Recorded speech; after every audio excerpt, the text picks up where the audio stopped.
नमो अरहन्ताणं नमो सिद्धाणं नमो आयर्याणं नमो उवज्जायानं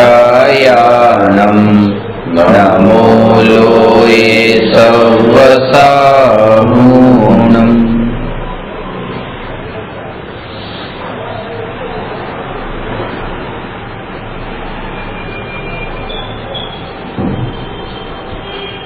प्रश्न नंबर 251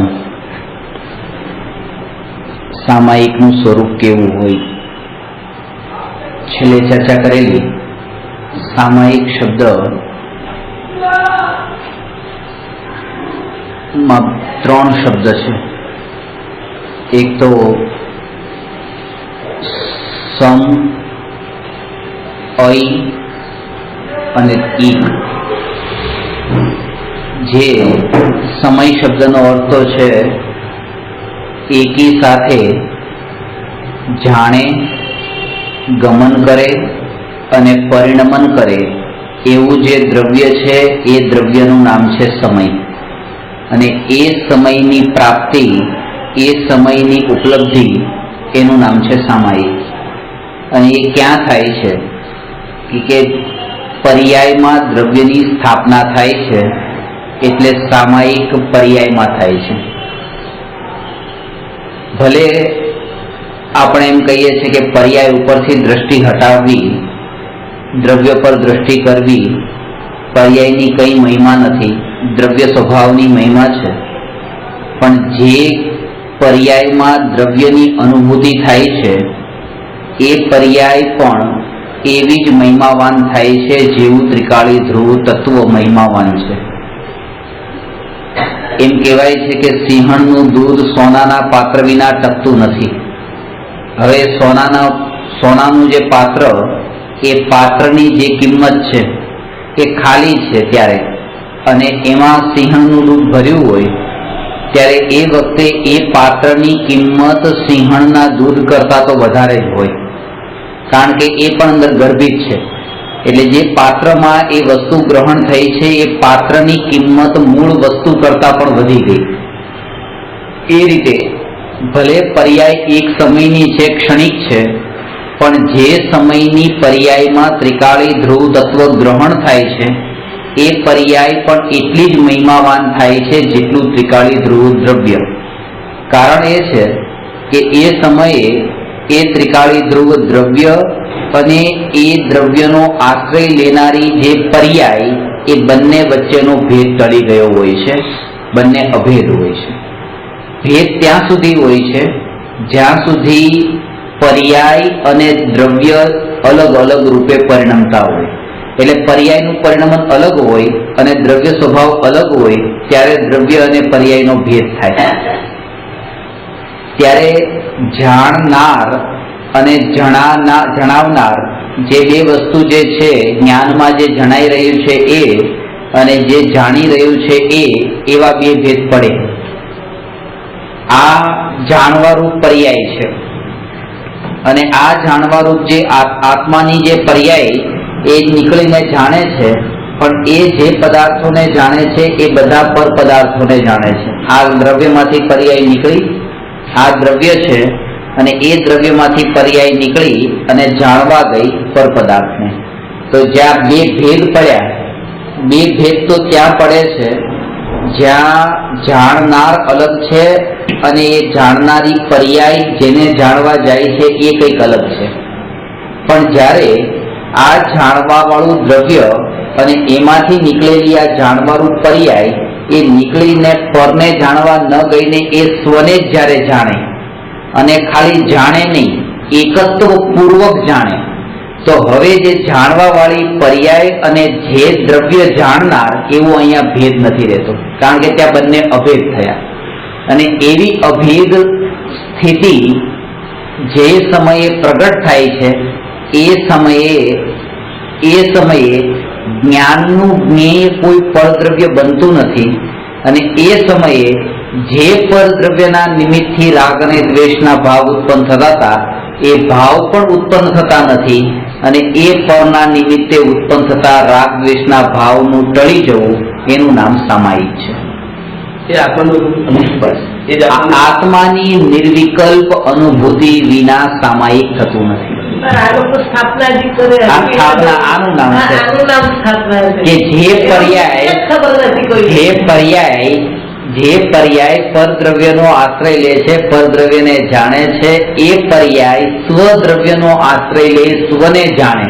પણ જાણે એટલું જ નહીં, એકત્વ પૂર્વક જાણે. આમાં આ વાત ખાસ. એકત્વ એટલે શું? એકત્વ પૂર્વક એટલે કે જેમ જાણવું અને આ જે છે એ હું જ છું, એમાં એમાં જે શ્રદ્ધા પૂર્વક આ હું જ છું એવી શ્રદ્ધા. જાણવાનું કાર્ય તો દરરોજ નિરંતર થઈ રહ્યું છે.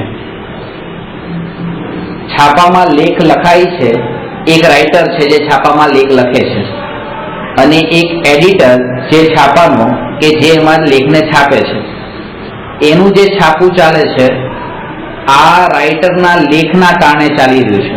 કે જો એ સારા સારા લેખ લખીને ન આપે તો એનું છાપું બંધ થઈ. અને એ જે છાપું એ લખવા વાળો જે છે એનું પણ જે કામ ચાલી રહ્યું છે એ આ છાપાવાળાના કારણ કે લેખ લખી નાખે ને કોઈ છાપે જ નહીં તો એની પણ રોજી રોટી ન ચાલે. હવે બંનેના કામ એકબીજાના ઉપર આધીન છે, પરસ્પર છે, પૂરક છે. બંને એક જ બિલ્ડિંગમાં રહે છે. હવે જે લેખ લખવા વાળા છે પોતાના નામ સરનામા બધું છાપામાં ન લખે, તો ખાલી નામ લખ્યું પણ સરનામું ને ડિટેલ બધી નથી લખતા. હવે સુરેશ નામનો એક વ્યક્તિ કે જે છાપામાં લેખને છાપે છે અને રમેશ નામનો વ્યક્તિ જે લેખને લખે છે, બંને એક જ બિલ્ડિંગમાં રહે છે. અને બંને સવારે નીચે ઉતરે છે, હાય હલ્લો કરે છે, જાણે છે, પણ ત્યાં એવી પ્રતીતિ નથી કે આ એ જ છે જેના કારણે મારું છાપું ચાલે છે, જેના કારણે મારા લેખ ચાલે છે, એવી પ્રતીતિ બેયને નથી. અને ત્યાં કોઈ વ્યક્તિ ત્રીજો એમ કે આજકાલ અરે સુરેશ તારા છાપામાં આજકાલ આના લેખ બહુ સરસ આવે છે, તો તરત જ બંનેને જે ઉભા છે ત્યાં કે આ જ રમેશ છે, આ જ સુરેશ છે, કે તમે રમેશ ને તમે સુરેશ ને હવે જે એકબીજાની ઓળખાણ એ જે થયું ને એ જાણપણું એકત્વ પૂર્વકનું છે. પેલા જે રોજનું જાણપણું હતું હવે એકત્વ પૂર્વકનું જાણપણું કે આ તો એ જ છે. અને ત્યારે આનંદ પણ વધારે પ્રગટ થાય છે. રોજનો જે આનંદ હતો એ આનંદ કરતા આનંદ પ્રગટ્યો. તો જે પર્યાય અને દ્રવ્ય, જ્યારે પર્યાય દ્રવ્યને ઓળખે છે, આ દ્રવ્ય છે એમ નહીં, આ દ્રવ્ય છે એ જ હું છું, એ જ હું છું. અને એવું ઓળખાણ કરાવનાર કોણ? કોઈ ત્રીજું. કારણ કે જ્યાં સુધી અધૂરી દશા છે ત્યાં સુધી કોઈ ત્રીજાથી એટલે સદગુરુના નિમિત્તથી એ ઓળખાણ થાય છે. પણ બીજું કે સદગુરુ ઓળખાણ કરાવવા નિમિત્ત બને છે, બાકી નિર્ણય તો પોતે જ કરેલો છે. એ પર્યાય છે. એ વ્યક્તિએ પોતે જ ઓળખાણ કરી છે કે આ એ, કારણ કે એના અંદર તો હતું, જ્ઞાન તો હતું જ. એટલે પર્યાય જ દ્રવ્યનો આશ્રય લે છે, પર્યાય જ દ્રવ્યને જાણે છે ને એકત્વ પૂર્વક દ્રવ્યને જાણે છે. ખાલી જાણવું એ આનંદનું કારણ નથી બનતું, અને એકલું એકત્વ પણ આનંદનું કારણ નથી બનતું. જાણવું અને એકત્વ આ બંને નું એક સાથે એક સમયમાં હોવું એ આનંદનું કારણ છે. તત્વાર્થ સૂત્રમાં સમ્યક દર્શનની પરિભાષા કઈ શું બતાવી છે? તત્વાર્થ શ્રદ્ધાનમ સમ્યક દર્શનમ. એનો અર્થ શું? તત્વાર્થ શ્રદ્ધાનમ સમ્યક દર્શનમ. આની સીધી પરિભાષા શું થઈ?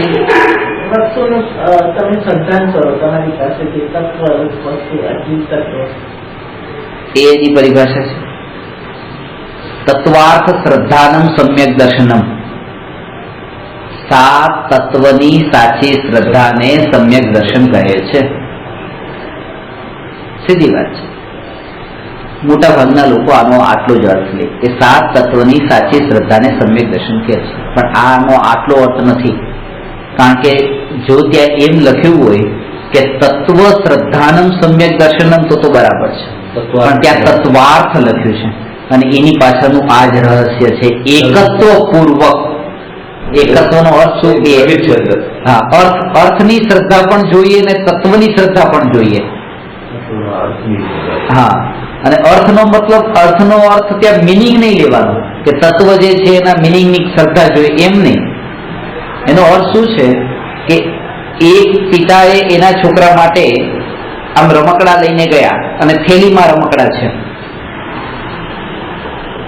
છોકરાએ જોયા નથી અને પપ્પાએ કીધું કે બેટા આ વસ્તુ તારી છે. એકત્ર કરાવી દીધું છોકરાને કે આ તારી છે, પણ છોકરાને આનંદ નહીં આવ્યો કારણ કે જાણ્યું નથી કે અંદર શું છે, કેવું છે. આનંદનું કારણ જ ન બને. જાણ્યા વિનાનું એકત્વ આનંદનું કારણ ન બને. બીજા દિવસે પપ્પા વસ્તુ સરસ લઈ આવ્યા અને દીકરાને બતાવી કે જો બેટા આ વસ્તુ આ રમકડું કેટલું સરસ છે, પણ એમ નથી કીધું કે આ તારું છે.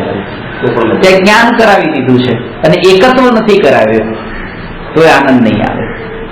અને ત્રીજા દિવસે એમ કે બેટા આ રમકડું જો આવું છે, આ રીતે ચાલે છે, રિમોટ થી ચાલે છે અને આ તારું છે, તો જે જ્ઞાન અને એમાં શ્રદ્ધા એ આનંદનું કારણ બને છે.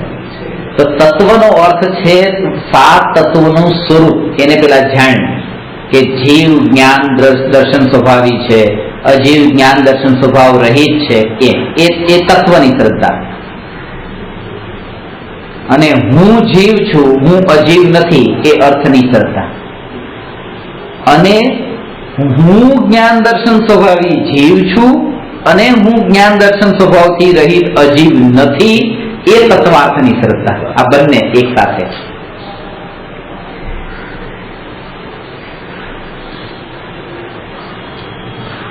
સામાયિકનો અર્થ એ છે કે નાસ્તિ તરફથી દ્રષ્ટિ હટી જવી અને અસ્થિ પર દ્રષ્ટિ સ્થિર થવી.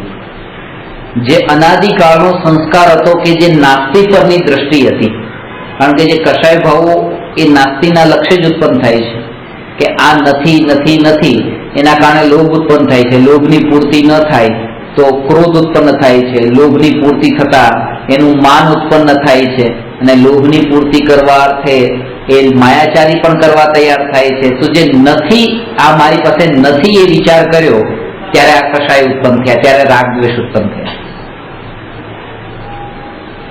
અને અજ્ઞાનીને એક અંદરમાં એક સંસ્કાર એવો સહજ અને દ્રઢ હોય કે એની પાસે અત્યારે વર્તમાનમાં જે વસ્તુની હૈયાતી હોય, ઉપયોગનું જોડાણ એના તરફ થાય જ નહીં. જે નથી ત્યાં જ ઉપયોગ જાય અને એના કારણે આત્માનું અસ્તિત્વ છે પણ એ અનંત ગુણોનો પિંડ આત્મા અહીંયા હાજર છે અને જે વસ્તુ ધન સંપત્તિ આપણી પાસે નથી એ નથી ઉપર ઉપયોગ સહજ જાય છે, જે છે એના ઉપર ઉપયોગ નથી રહેતો. 32 દાંત છે, એક દાંત પડી ગયો ત્યારે ખબર પડે છે કે દાંત હતો. જ્યાં સુધી હતો ત્યાં સુધી એ દાંતના અસ્તિત્વને ખબર જ ન પડી. અને એ જીવ વારંવાર એ ખાલી જગ્યા જે છે ત્યાં જાય છે. એ તો જન્મથી હતો, જન્મથી એ જીવ એની વાતે જાણી જોઈને જતી નથી, પણ વારંવાર હવે કેમ જવા લાગી? એ નથી એટલે ગઈ.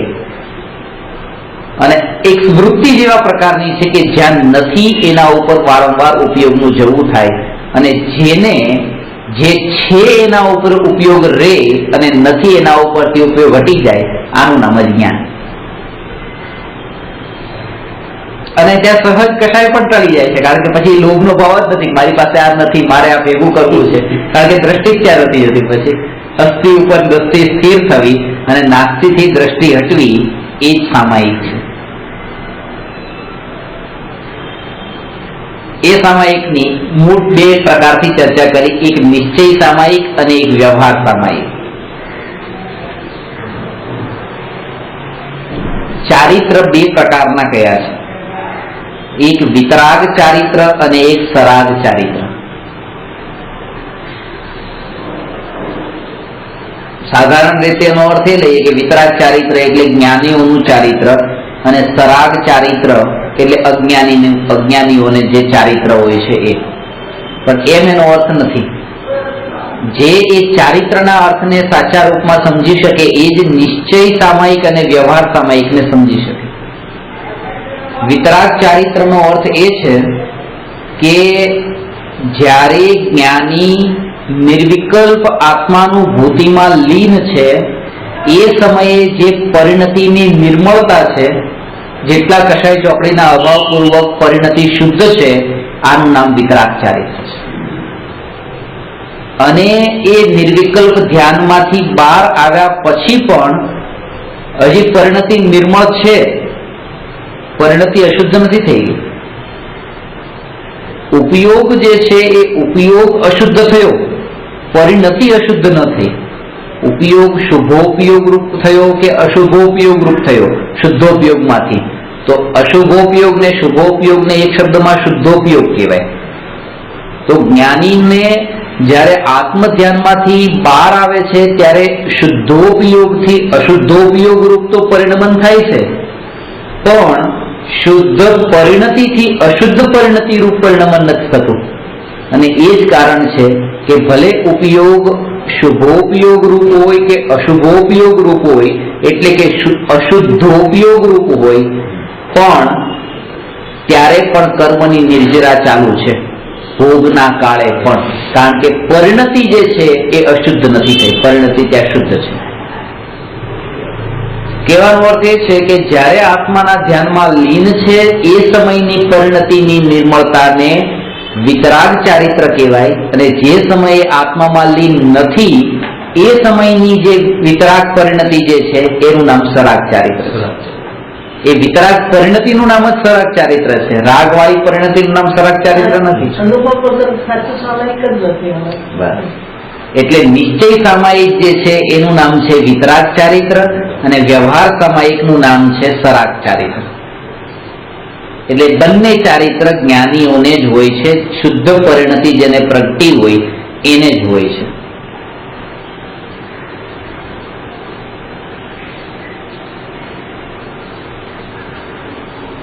આમાં આપણને એમ લાગે કે પરિણામ કશાય મંદ થતા હોય, સંસ્કાર પણ એક પ્રકારના દ્રઢ થતા હોય.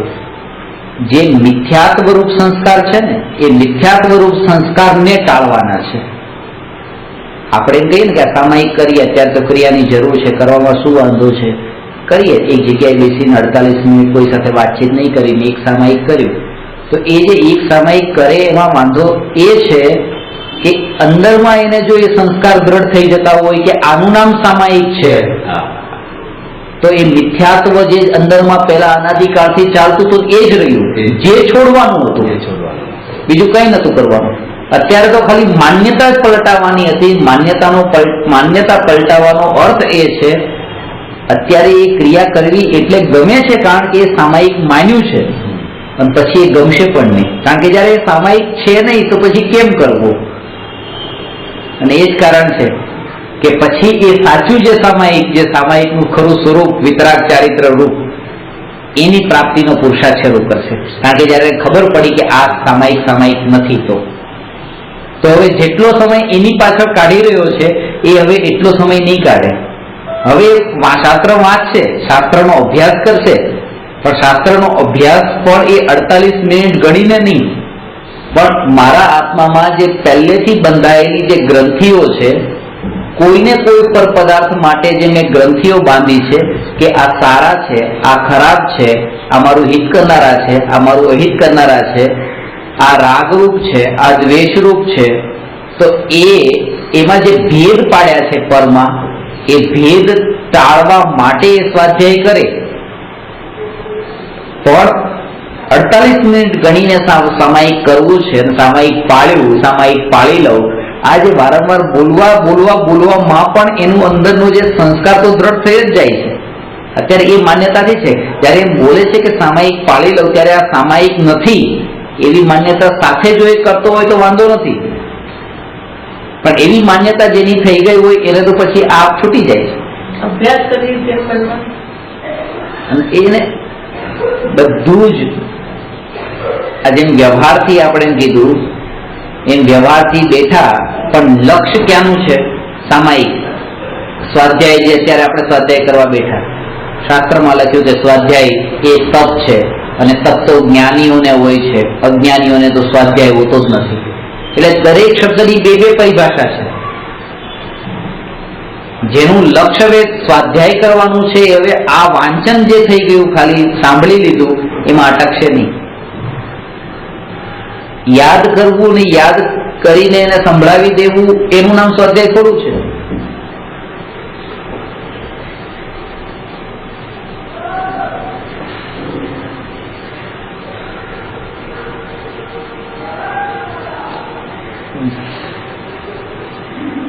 ભગવદ ગીતા ને માનવા વાળા ભગવદ ગીતા યાદ કરી લે છે, બાય હાર્ટ કરી લે આખી, એટલે એમ કે શ્રી કૃષ્ણના સાચા ભક્ત થઈ ગયા. કારણ કે શ્રી કૃષ્ણે જે ઉપદેશ આપ્યો હતો એ જ ઉપદેશ પૂરેપૂરો યાદ કરી લીધો. ત્યાં એ જ બતાવ્યું છે કે યાદ કરી લેવાનું નામ, એક ગીતા ઉપર વિવેચન કર્યું છે, બહુ સરસ લખ્યું છે. યાદ કરી લેવાનું નામ જ તે શ્રી કૃષ્ણના શિષ્ય, શ્રી કૃષ્ણના ભક્ત થઈ જવાનું એમ અર્થ નથી. કારણ કે શ્રી કૃષ્ણને પોતાને પણ ભગવદ ગીતા બાયહાટ નથી. એ તો નીકળી હતી, લખાઈ ગઈ સીધી, પણ બાયહાટ થોડી હતી. જેમને બાયહાટ નથી એ ગીતાનો ઉપદેશ એ આપણે બાયહાટ કર્યો, આપણે એમ કહીએ હું શ્રી કૃષ્ણનો ભક્ત. બાયહાટ કરવાનું નામ ભક્ત થોડું છે.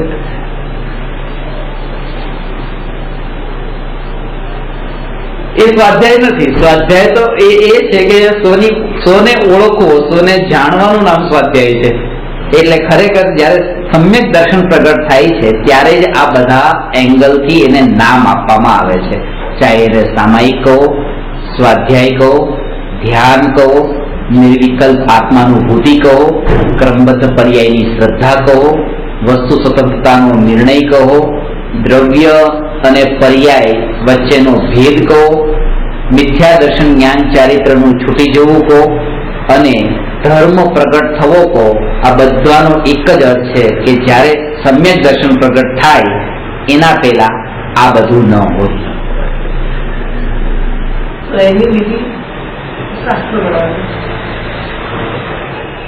પહેલા તો એ કે એના વિના આ બધું ન હોય એવી પ્રતીતિ, ત્યાં જ તે માર્ગ સીધો સાફ થઈ ગયો. કારણ કે એ માર્ગમાં આવવા વાળો પહેલો કાંટો તો એ હતો કે એ સ્થિતિમાં પોતે પહોંચ્યો નતો ને પોતાને એમ માની લીધું કે હું પહોંચી ગયો છું, પોતાને ધર્મી માની લીધું. ધર્મી માને. એક ધર્મ શબ્દની એક પરિભાષા એના વિચારોમાં એવી રીતે ફિટ થઈ જવી જોઈએ કે વિતરાગ ભાવ તે ધર્મ, વિતરાગ ભાવ એ જ ધર્મ. હવે હું પોતાની જાતને ઓળખાણ કરું કે આ અમારું ઘર છે બહુ ધાર્મિક પરિવાર છે, તમારું ઘર ધાર્મિક પરિવાર છે. ભગવાનના કાળમાં પણ પરિવાર ધાર્મિક નતા. એકાદ હતા કોઈ એવા પાક્યા હતા જે ધાર્મિક ન હોય પરિવારમાં પણ. આખું પરિવાર ધાર્મિક કેવી રીતે? આ તો ધર્મ તો વિતરાગતાનું નામ છે. એકાદો કોઈ વિતરાગી પાક્યો એક પરિવારમાં, અને પરિવાર ધાર્મિક, કારણ કે પરિભાષા ઊંધી સમજ્યા છે.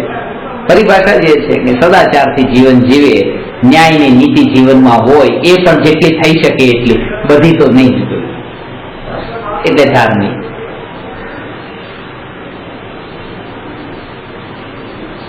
તો અભ્યાસ આ રીતે કરવો. હવે જે આગળ બતાવશે એ પૂરું પ્રેક્ટિકલ આપણને બતાવે છે. જો તમારે સામાયિક કરવું હોય તો તમારું ચિંતન મનન કેવા પ્રકારનું. આ સામાયિક ખાલી એક જગ્યાએ બેસી નથી કરવાનું, એ ચાલતા ફરતા બધે કરવાનું છે. એટલે હું તમને ઘણી વાર કહું કે તમે જ્યાં બંધ રૂમ કરી દો છો, બંધ રૂમ કરીને એક જગ્યાએ બેસીને હાથ હલાવવાનો નહીં, પગ હલાવવાનો નહીં, ને બિલકુલ સ્થિર થઈને બસ આ હવે સાધના કરવા માટે બેઠા. સાધના આવી થોડી હોય છે. એક જગ્યાએ બેસી જવું ને કઈ બોલવું નહીં, કોઈ સાથે વાતચીત કરવી નહીં, કઈ કરવું, એનું નામ સ્વાધ્યાય, એનું નામ સાધના થોડું છે.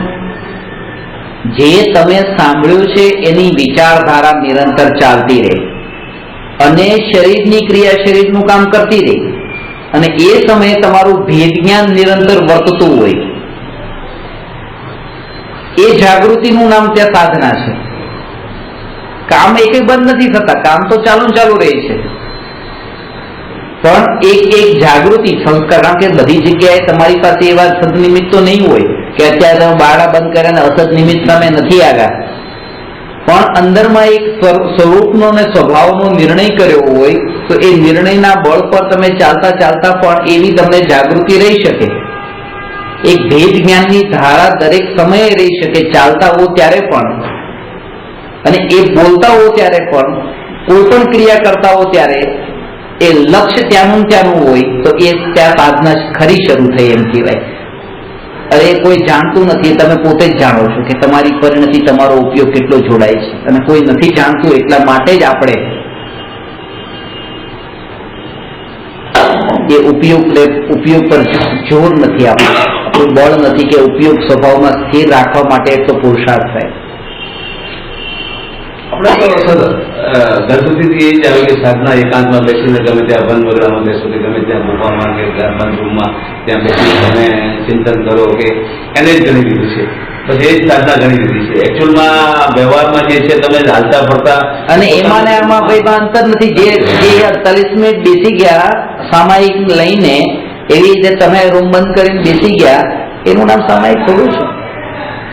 એનું નામ સાધના થોડું. સાધના રસ્તા ઉપર કરવાની, ખરી સાધના તમારે ત્યાં છે કે તમે ટેક્સી માટે ઉભા છો, તમે ક્યારે આવશે 10 ફોન કરી દીધા, 10 ફોન ડ્રાઈવરને કરી દીધા, ડ્રાઈવર ક્યારે આવશે, એ જે છે ત્યાં સાધના છે કે હવે તમને એની મહત્તા નથી. તમારી પાસે ત્રિકાળી ન્યાય છે, એનું ચિંતન ચાલે છે, હવે એની મહત્તા નથી. એનાથી વધારે તો કિંમત એની છે.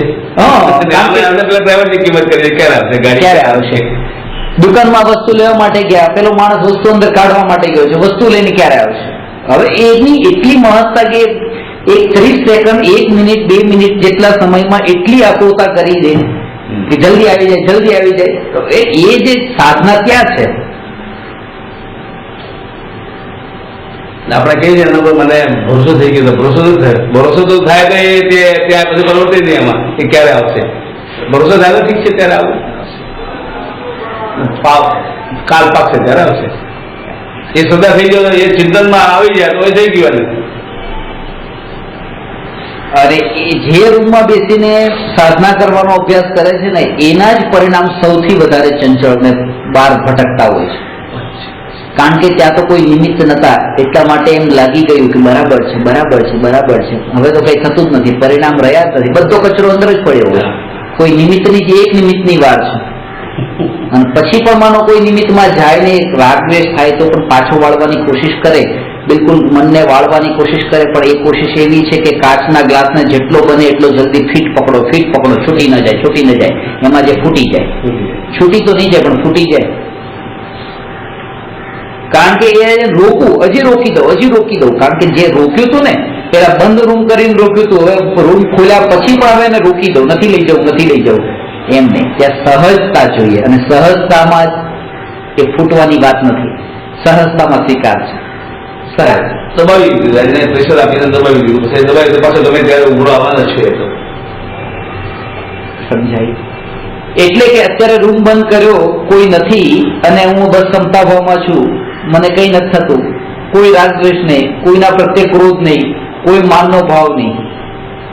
અને જેવો રૂમ ખોલ્યો એટલે કોઈ મને કઈક શબ્દ કીધા કે તમે તો કઈ કામ કરતા જ નથી, ઘરનું થોડું ધ્યાન તો રાખો. તો ત્યાં પણ હવે વિચાર કર્યો બસ પાછું વળી જા, જવા દે, નથી જો એમ નહીં. જે છે ભલે કીધું મહારાજ કોઈ કર્મના ઉદય છે કે મને આ સાંભળવા મળ્યું, એમ સામાયિક પરની મહત્તા ટળે એને થાય છે. એ શબ્દ તમે એને મહિમા આપી ને, તમે એને પ્રાયોરિટી આપી છે. કોઈ પણ ત્રિકાળી ધ્રુવ આત્મા સિવાય જગતમાં કોઈ પણ દ્રવ્ય જેની તમને અંતરમાંથી મહિમા છૂટી ગઈ, હવે એ મહિમા છૂટી એટલે એ શબ્દોની પણ મહિમા છૂટી ગઈ. તમે મારા વખાણ કર્યા તો એ શબ્દોની મહિમા છૂટી ગઈ, કારણ કે તમે કોણ? મારા ત્રિકાળી ધ્રુવ ન્યાયકથી તમે તો મહાન નથી ને, અને તમારા શબ્દો પણ મહાન નથી. એટલે એનાથી હવે રાગ પણ થતો નથી, કારણ કે જેની મહત્તા હોય એનાથી જ રાગ થાય, અને જેની મહત્તા હોય એનાથી દ્વેષ થાય. કારણ કે ખરાબ શબ્દ પણ કોઈ બોલે તો તમે મહત્તા આપીને એને, એટલે એને તો તમને આ કીધું પણ તમે સ્વીકાર કર્યો એટલે સામાવાળાનો જે પર્પઝ હતો એને તમે સોલ્વ કર્યો. એનો પર્પઝ જ એ હતો કે આ તીર તમારી છાતી પર વાગે અને તમે એને સ્વીકાર કર્યો કે આ ઠીક છે આવો. પણ તમે ઉપયોગને જો ત્યાં ન લઈ ગયા હોય અને સ્વભાવમાં ઉપયોગ રાખ્યો હોય તો એનું જે તીર હતું એ તમને વાગ્યું નહીં, એ પાછું ગયું. એટલે મેં તમને કીધું હોય તો ગાળ આપવા વાળાનું આ પર્પઝ હોય છે, તમને હર્ટ કરે. જ્યારે તમે હર્ટ ન થાય તો એનો ગુસ્સો વધી જાય છે, કારણ કે એ ગાળ રિટર્ન એની પાસે આવી છે, તમે સ્વીકાર નહીં કરી. અને સ્વીકાર કોણ ના કરે? જેને પોતાની મહિમા હોય, પોતાનામાં એટલો તલ્લીન રહેતો હોય, પોતાના વિચારોમાં જે તલ્લીન હોય એને માટે આ સહજ હોય. આ અભ્યાસ કરશો ને તો આ અભ્યાસના બળ પર ક્યારે 2 ભવે 4 ભવે સમ્યક દર્શન થશે. આ સંસ્કાર દ્રઢ કરવાના. 2 ભવે 4 ભવે કહું છું. પેલામાં તો આ ક્રિયા કરીને બેસી જાય એમાં તો, કારણ કે અંદર ભાવોનું જોડાણ નથી, ભાવ ભાષણ પણ નથી. પેલા ભાવ ભાષણ તો થવું જોઈએ ને, માર્ગ બરાબર હોવો જોઈએ. કીડીની ચાલે તો પણ એ હજારો માઇલનું અંતર પણ એ કાપી નાખશે, કારણ કે માર્ગ બરાબર છે. અને માર્ગ આ છે કે બસ સ્વભાવ 2 ભાગમાં આખા જગતને વહેંચી દે. એક બાજુ ત્રિકાળી ધ્રુવ ન્યાયક અને બીજી બાજુ આખું જગત. એક બાજુ રામ ને બીજી બાજુ ગામ. મહાભારતના યુદ્ધની જેમ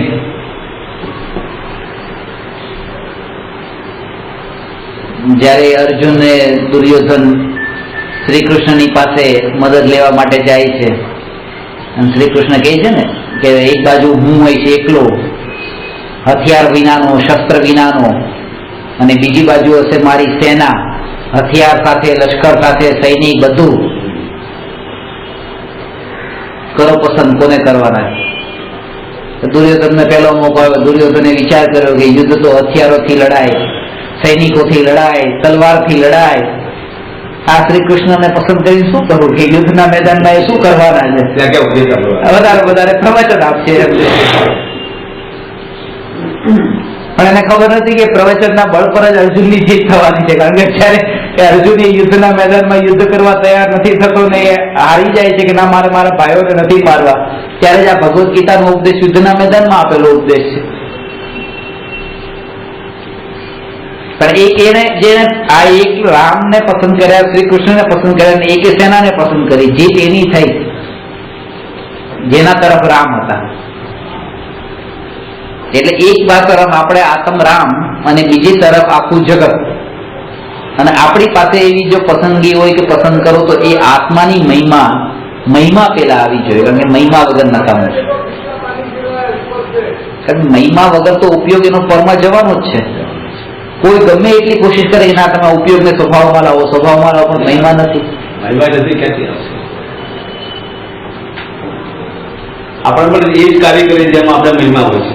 હા, ત્યાં એ જ કાર્ય કરીએ, બાકીનું કરતા જ નથી. જેને વધારે મહત્વ આપણે પહેલા કરીએ.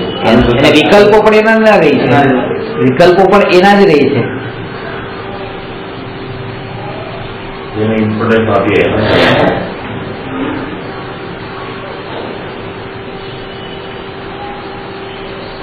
કોઈ પણ પરને મહત્તા નહીં આપતી. પરને મહત્તા આપવાનું જયારે છૂટી ગયું ત્યારે અંતરમાં જે કષાયોની તીવ્રતા હતી એ પણ છૂટતી.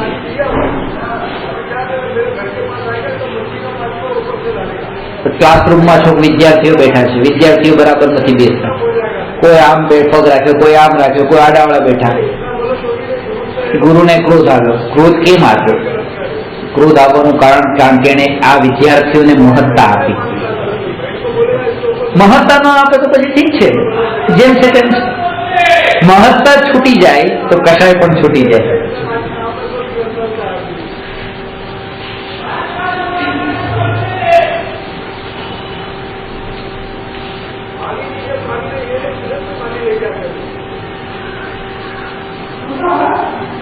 મારું એક પુસ્તક છે, ઇન્ડોનેશિયાની ભાષામાં લખેલું છે, જાંગાન ગુરુ સાયા. એ પુસ્તકનું ગુજરાતી ટ્રાન્સલેશન થઈ ગયું છે અને નરેન્દ્ર મોદી એને એવોર્ડ આપવાના છે. મને ન મારો, કારણ કે આ બધા મુસ્લિમ કન્ટ્રીમાં જઈને પણ એ પુસ્તક એવી કે ધૂમ મચાવી. હવે આ નરેન્દ્ર મોદીની મહિમા જેને હોય એને માન કશાય ઉત્પન્ન થાય, પણ એ કોણ? મારા ત્રિકાળી ધ્રુવ આત્માથી મહાન નહીં ને, મહાન નહીં ને એવી પ્રતીતિના બળ પર આ સમાચાર જયારે કાનમાં પડે કે આવતા મહિને એક બુકનું ત્યાં એવી રીતે સન્માન કરવાના છે, મને બોલાવ્યો છે, એના કારણે પણ એ કઈ મહાનતા ન લાગે. ઠીક છે, કારણ કે મારા ત્રિકાળી આત્માથી મહાન તો એ નથી. અભ્યાસ કરવાનો, હજુ પણ લપસી જવાય. એટલે મેં તમને કીધું 2 ઘઉં 4 ઘઉં એટલે કીધા. ચારે ભાવ મનુષ્ય ના, પછી એના મનુષ્ય ભાવ ને દેવના ભાવ ને એવા ઉત્કૃષ્ટ ભાવ જ હોય જેનું આ થવાનું. પછી એને એકેન્દ્રિયાદી પર્યાયોમાં પણ, કે આ માર્ગ શરૂ થયો ને એટલે હવે આનાથી જ આગળ વધવાના છે. સાધના ત્યાંથી ચાલુ, સાધના ત્યાંથી શરૂ થવાની છે. સારા ભાવ હોય તો જ સાધના થાય ને, તો સાધના પણ કેવી રીતે થાય? એનો વિચાર પણ ત્યારે જ આવે કે આનું આગળ પાકેલું હોય, ભવિતવ્યતા પાકેલી હોય. ક્રિયાકાંડમાં ધર્મ નથી એ માનવાનું છોડવામાં જીવને એટલો વાંધો નથી. અત્યારે છોડી દે. દુઃખ એનું છે કે અત્યાર સુધી જે મેં બધું કર્યું એ બધું જ ખોટું હતું એ સ્વીકારવાની તૈયારી નથી. જ્યારે મરણ થાય છે ત્યારે મરણના કાળે શરીર છોડવાનું દુઃખ કઈ નથી. મરતા માણસને પૂછો કે તું કેટલી પીડા થાય છે, કેટલું દુઃખ છે, કઈ નથી. સૌથી વધારે દુઃખ એને એ વાતનું છે કે મારો મનુષ્ય ભાવ આમનામ નીકળી ગયો, ખબર જ ન રહી. એ દુઃખ એનું છે અને એ સ્વીકારવાની તૈયારી નથી. જે નકામું ગયું બધું મારું, મેં કઈ કર્યું નહીં, આમનામ સમય નીકળી ગયો, ખબર જ નહીં પડી, એ દુઃખનું કારણ બને છે. તો આ જે નાનપણથી આટલી ક્રિયાઓ કરી, આટલી પૂજા કરી, સવારે ઉઠીને નાહી ધોઈને દેરાસરમાં ગયા, અભિષેક કર્યા, પ્રક્ષાલ કર્યું, ત્યાં જઈને ઘણી બધું સામાયિક વગેરે બધી ક્રિયાઓ કરી, અને જ્યારે એ શબ્દ કાનમાં પડે કે આ ધર્મ નથી, તો એવા વ્યક્તિ જેને કંઈ કર્યું નથી એને સ્વીકારવામાં એટલો વાંધો નથી આવતો, કારણ કે એનું તો કંઈ કરેલું બરબાદ નથી ગયું, કર્યું જ નથી.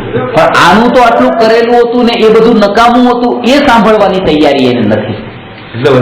એટલા માટે જે પહેલેથી કરતા હોય એને આ છૂટવું બહુ મુશ્કેલ એટલે પડે છે, બીજું કંઈ નથી. કર્તૃત્વ હતું ને, કર્તૃત્વ બુદ્ધિ હતી અંદરમાં કે આ બધું મેં કર્યું છે અને મારું કરેલું, અને એ બધું ખોટું કેમ હોય? કારણ કે હું જે કરું એ બધું ખોટું કેવી રીતે હોય? તેની વાત આ સમજ નથી થતી કે આ ખોટું કર્યું મેં, એટલે નથી ને. આની તો શ્રદ્ધા આવવાની જુદી વાત છે કે ભાઈ આ ખોટું કર્યું, પણ ખોટું છે એ જ શ્રદ્ધા નથી બેસતી. કારણ કે મિથ્યાત્વના તીવ્ર ઉદયથી પોતાનું કરેલું ખોટું ભાસતું જ નથી. પછી એ કોઈ પણ હોય, એ એક્સ નામનું કામ હોય, વાય હોય કે ઝેડ હોય, કઈ પણ હોય, પણ પોતાનું કરેલું છે એ ખોટું કેવી રીતે હોય? અને એ જ કારણ છે કે જેટલી પણ આ આતંકવાદ ને અત્યાચાર ને આ જેટલા પણ પાપ થઈ રહ્યા છે એ બધા જે કરનાર છે એમ તેમ જ લાગે છે કે આ બરાબર જ છે. ખોટું હોય તો કરે શું કરતા? મુસ્લિમને એમ લાગે છે કે ના, મારા ધર્મ માટે તો લડવું જ જોઈએ ને બીજાના ગળા કાપી જ નાખવા જોઈએ, આ તો બરાબર જ છે. તો બરાબર છે એવી શ્રદ્ધા છે એટલે છૂટવાનું જ નથી. પેલા એ શ્રદ્ધામાંથી છૂટવું જોઈએ કે આ બરાબર નથી.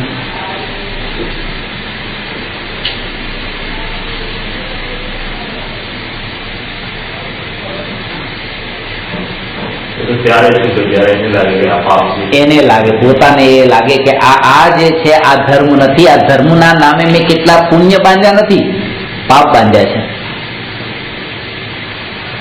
રાગ ભાવમાં ધર્મ માનવો એ સૌથી મોટું મિથ્યાત્વ છે, અને મિથ્યાત્વ એ પાપનો બાપ છે. શાસ્ત્રમાં તો અહીંયા સુધી લખ્યું છે લોભ પાપનો બાપ છે ને મિથ્યાત્વ પાપનો દાદા છે. એનું કારણ બતાવ્યું કે જેટલા પણ પાપ કરીએ છીએ, હિંસા, જૂઠ, ચોરી, કુશીલ, પરિગ્રહ, એ બધા લોભના કારણે કરીએ છીએ. લોભ છે.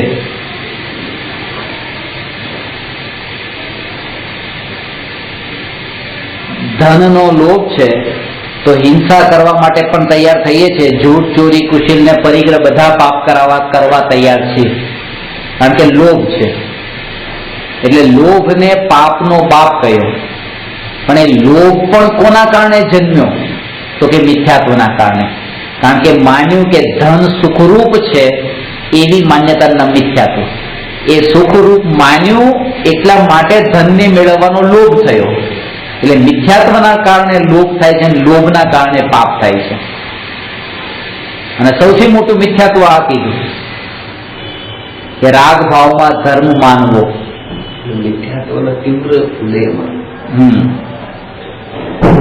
મિથ્યાત્વના તીવ્ર ઉદયમાં જ લોભ થાય છે. તીવ્ર ઉદયમાં લોભ થાય છે, બિલકુલ. અને જ્યારે મિથ્યાત્વ છૂટી જાય ત્યારે લોભ રે, પણ પછી અનંતાનુબંધી કશાય વાળો લોભ ન રહ્યો. એટલે હવે જ્ઞાનીઓને જે લોભનો ભાવ થોડો છે એ હવે એ પણ જવાનો છે. શ્રદ્ધામાંથી ગયો છે તો ચારિત્રમાંથી પણ જવાનો છે, પણ ક્રમે ક્રમે. એ પણ લોભ અમને આત્માને પડતી જશે. આત્માના ના, હજુ પણ પર પદાર્થોનો પણ લોભ છે. એ બે વસ્તુને અલગ અલગ બતાવે છે. પણ પર પદાર્થોનો લોભ જે એકના કારણે બીજાને, બીજાના કારણે ત્રીજા પર, એવો નથી. કારણ કે જ્ઞાનીઓને પણ આ રીતે વેપાર કરવાનો અને પૈસા કમાવાનો આ જે રાગ છે ને, દર્શન મોહનીય કર્મ. કૃપાળુએ કીધું ને કે કર્મ 8 પ્રકારના, કર્મ અનંત પ્રકારના, એમાં મુખ્ય 8, એમાં મુખ્ય મોહનીય, અણાય કે ઉપાડ. મોહની અને મોહનીમાં પણ પેલું દર્શન મોહની. દર્શન મોહનીમાં 3 ભેદ છે: મિથ્યાત્વ, સમ્યક મિથ્યાત્વ અને સમ્યક પ્રકૃતિ. એમાં જે મિથ્યાત્વ નામની પ્રકૃતિ છે,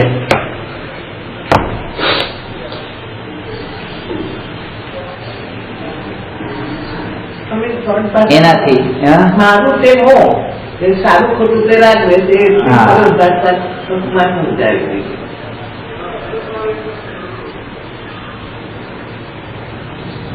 જેટલો જેટલો સ્વનો અસ્થિથી નિર્ણય થતો જાય, એટલો એટલો પરનો નાસ્તિથી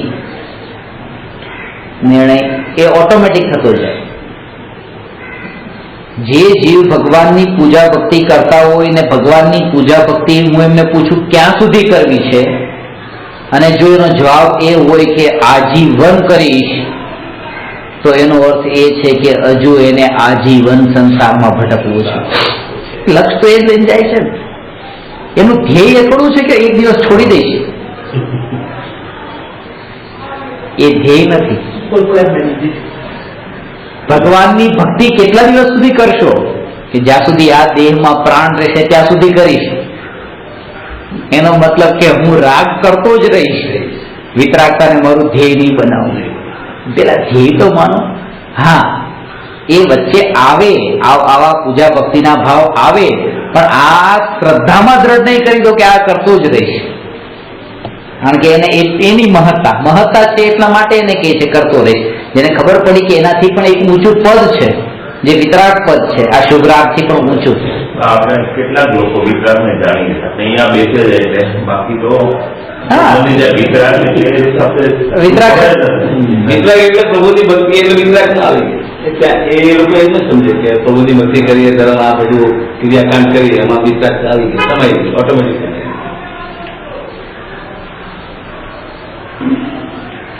ખતરનાક છે. આ ભૂમિકામાં પૂજા ભક્તિના ભાવ આવે, પણ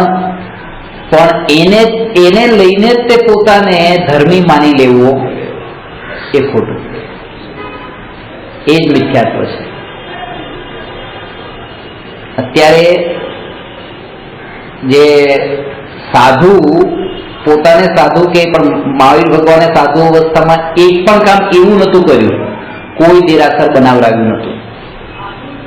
કોઈ પુસ્તકો છપાવડાવ્યા નતા, કોઈ મૂર્તિની સ્થાપના વગેરે બધું નતું કરાવડાવ્યું.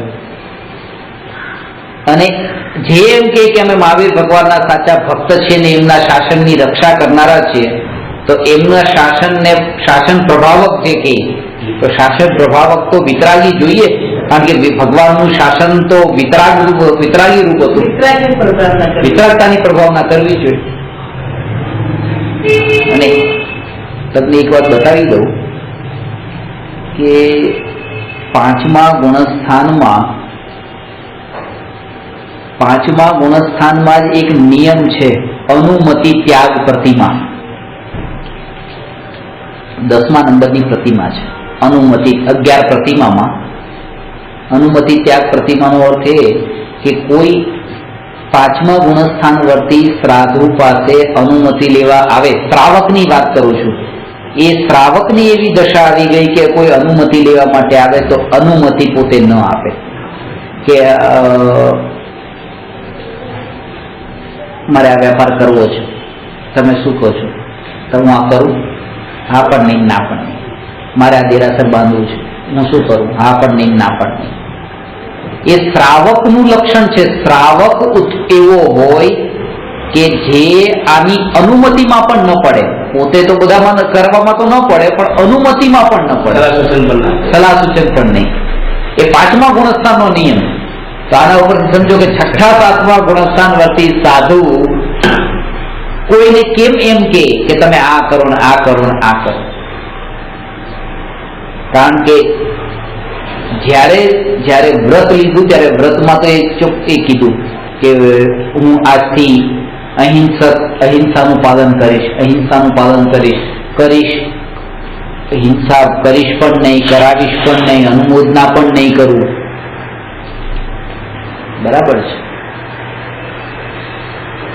અમારા ગુરુજી અમને એમ કહેતા, ભારેલજી એ કહેતા કે એમના પપ્પાની વાત, કે મારા પપ્પા મને એક વાત કહેતા કે બેટા જો તું મોટો થા અને તારે જો ઘર લેવું હોય તો કે તૈયાર બનેલું ઘર લઈ લેજે, પણ પોતે નહીં બનાવતો.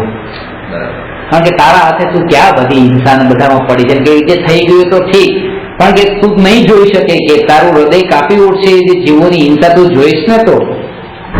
તો કે અમારા જેવાને પણ એક ગ્રહસ્થ હતા તો પણ એમ કહેતા તું તારા હાથે આ બધું ઘર બનાવવાનું કામ નહીં કરતો, તૈયાર કોઈ મળીને નાની રૂમ તો લઈ લેજે, પણ વધારે માથા રૂમમાં નહીં પડે. એટલે કે હવે ગ્રહસ્થ હતા. હવે એ ગ્રહસ્થ જયારે આ બાંધકામના ને ખોદકામના ને આ પાપથી આટલો ડરતો હોય, તો સાધુ ખોદકામનો અને બાંધકામનો અને બિલ્ડિંગો બાંધવા કે અપાશ્રય બાંધવા કે દેરાસર બાંધવા કે આ કેમ? એટલા માટે મહાવીર ભગવાનનો ધર્મ વિતરાગી હતો, અને વિતરાગતાની જે પ્રભાવના છે એ સાચી પ્રભાવના છે. પણ આ કાળમાં, જે કાળમાં આપણે જન્મ લીધો છે, દોષ એમનો નથી કે જે આવું આચરણ કરે છે, દોષ આપણો છે. દોષ આપણો છે.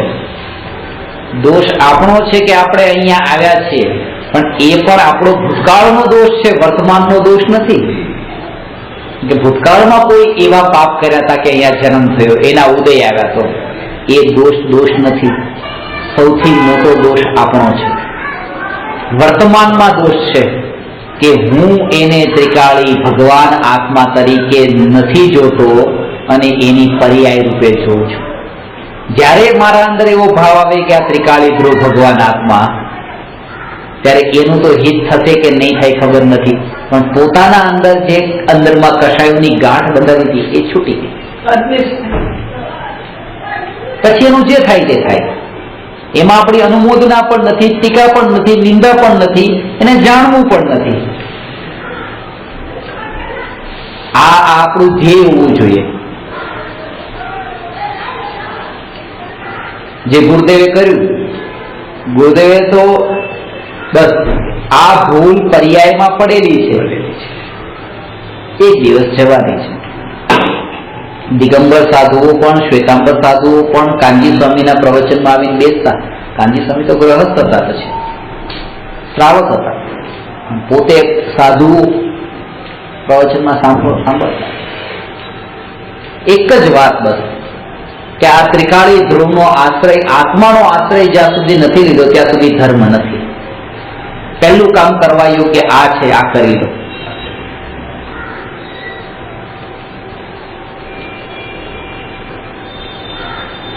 દેરાસર સજાવવા ને રત્નોથી એને સજાવવા ને એ બધું તમારું કામ નથી કે આ તમારું કામ નથી, આ તો સ્વર્ગના દેવોનું કામ છે. એ દેવોને સોંપી દો, તમે તમારું કામ કરી લો, સંયમ ધારણ કરવાનું.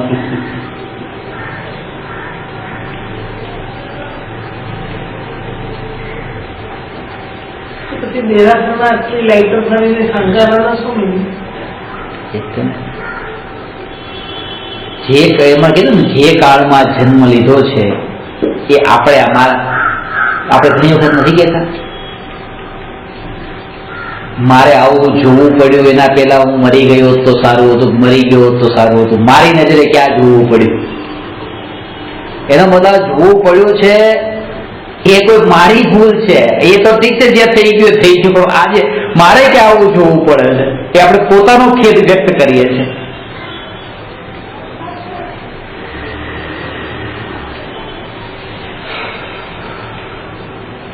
પંચકલાકનું આટલું મહત્વ કેમ આપ્યું? કારણ કે ભગવાનનું કલ્યાણ તો થઈ ગયું હતું, આપણું કલ્યાણ બાકી હતું. અને આપણું કલ્યાણ પણ થાય એના માટે આ મહત્વ આપ્યું. પણ એ મહત્વને એટલું બધું મહત્વ આપી દીધું, એટલું બધું મહત્વ આપી દીધું કે પોતાનું કલ્યાણ થતું તો દૂર રહી ગયું, ઉલટું અકલ્યાણ વધી ગયું. કેટલી ઇન્સાન કેટલું બધું પાછળ વધી ગયું. મૂળ સિદ્ધાંત તો પાછા પકડવામાં આવતા જ નથી. એટલે ધર્મની પ્રભાવના ગુરુઆચાર્યએ જે આ વાત કીધી છે ને, અનુભવ પ્રમાણથી સ્વીકાર કરજો આત્માને. અંગ્રેજીમાં એક પુસ્તક છે, પર્સનલ નોલેજ, જે એક જ શાસ્ત્ર છે, એક જ ગુરુ છે, 100 જણા બેઠા છે, 100 જણા એને સાંભળે છે, વાંચે છે, પછી એને જે અંદરમાં અપનાવ્યું, પોતે સમજ્યા.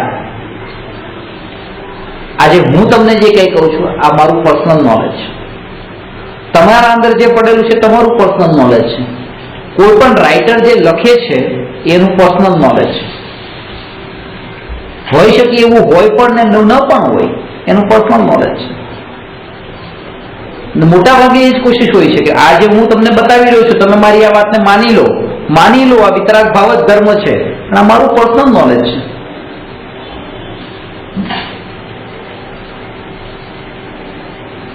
તમે અનુભવ પ્રમાણથી માનો. એટલે કુમકુદાચાર્ય એ કહે છે કે હું તમને સમયસારમાં આત્મા બતાવું છું એટલે તમે નહીં માનતા, તમને અનુભવમાં આવે તો તમે માનજો. હા, યુક્તિથી ધર્મને તો પરીક્ષા કરીને મેળવી શકાય, પરીક્ષા કરીને પોતે કરજો. એમ મોટા ભાગના વક્તા ની આ જ કોશિશ હોય છે કે પોતાનું જે જ્ઞાન છે ને, પોતાની જે માન્યતા છે, સાંભળનારાની માન્યતા પણ આવી થઈ જાય, અને આવી થઈ જાય તો એનું આપેલું પ્રવચન સફળ થઈ પડશે.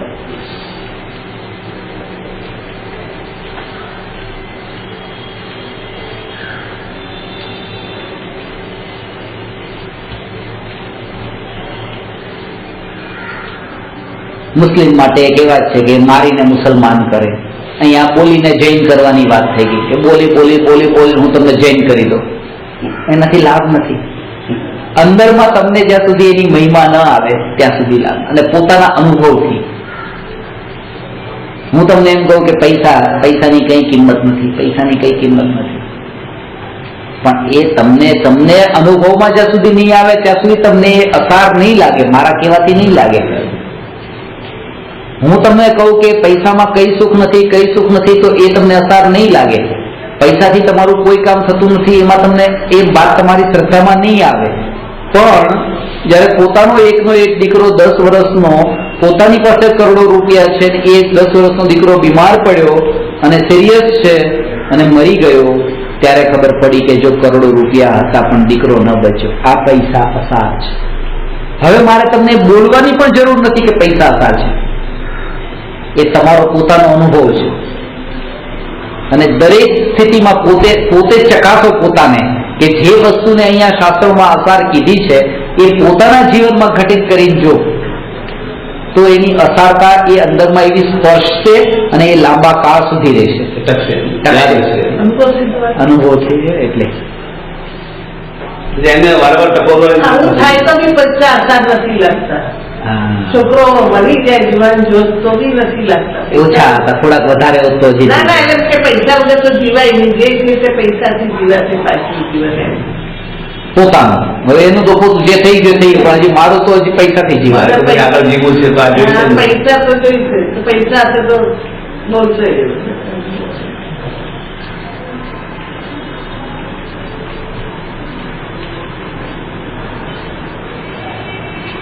સમજવા વાળાને બી નથી, પ્રવચન આપવા વાળાને બી નથી મોં છૂટતો પૈસા. બરાબર છે. એટલે અંદરમાં પરિણમન થવું બહુ અઘરું છે. એ અલગ છે અને બોલવું અલગ છે.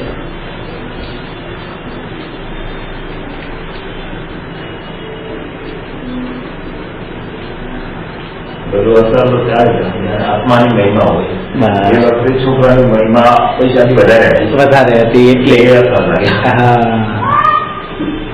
બંને જોઈએ, નાસ્તિ ને અસ્તિ.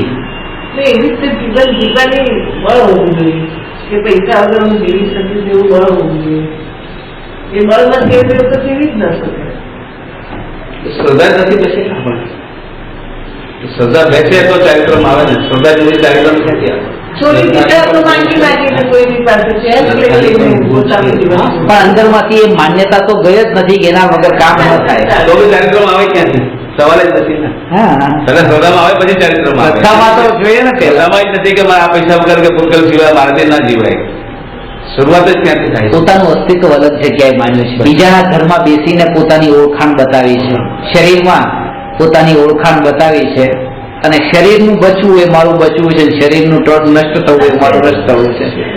એટલા માટે એમ લાગે છે કે પૈસા વગર ન ચાલે. પૈસા વગર ન ચાલે.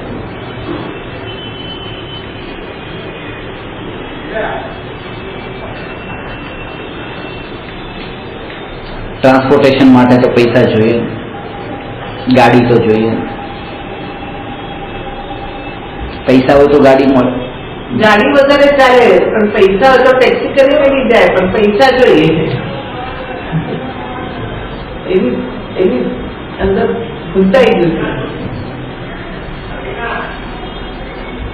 જ્યારથી પૈસાથી ટ્રાવેલિંગ શરૂ થયું ને ત્યારથી તે વિદેહ ક્ષેત્રનો ચક્કર અટકી ગયું. નહીં તો કુંકુંદાચાર્ય પોતે વિદેહ ક્ષેત્ર ઉડીને પણ ગયા હતા.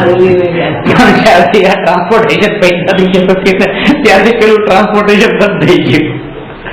કારણ કે એ તો તેનાથી ઊંચું કેટલું આત્મબળથી ગયા. તો કહેવાનો અર્થ એ છે કે આત્માની નિર્મળતાના બળ એટલે જે થાય છે તે બધું ઉદયથી થાય છે, પૈસાથી. એ સૂક્ષ્મ શરીર રૂપે ગયા હતા કે સદેહ? એ સદેહ ગયા હતા. સદેહ વિદેહ ગયા હતા. 8 દિવસ રોકાયા હતા સંવત 49ની સાલમાં. પછી પાણી પણ નહીં, આહાર પાણી કઈ નહીં. ઠીંગનું શરીર, શ્યામ શરીર, ભગવાનના સમોસરણમાં ભગવાનની વાણી સાંભળી. ત્યાં તો બધા લાંબા. હા, અને ત્યાં જીવોએ કીધું કે આ કોણ? તો કે આ જીવ ભરત ક્ષેત્રથી આવ્યા છે અને અહીંથી ત્યારે જઈને પછી ત્યાં પરમાગમની રચના કરશે. અને એ જ વખતે ત્યાં ફતેબંધ કુમાર નામના રાજકુમાર પણ હતા, કાંજીશ્વર. ત્યાં સિમંદર ભગવાનની પાસે ગયા ભગવાન.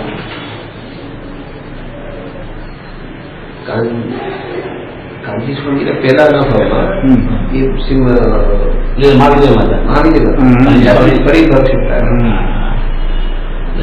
ત્યાંથી જીવ અહીં આવ્યો, ત્યાં કઈ કચાશ રાખી, ભગવાનના સમોસણમાં કચાશ રહી ગઈ, અહીંયા આવીને પૂરી કરી સમ્યક દર્શન મેળવ્યું. એટલે ત્યાં નહીં પામ્યા.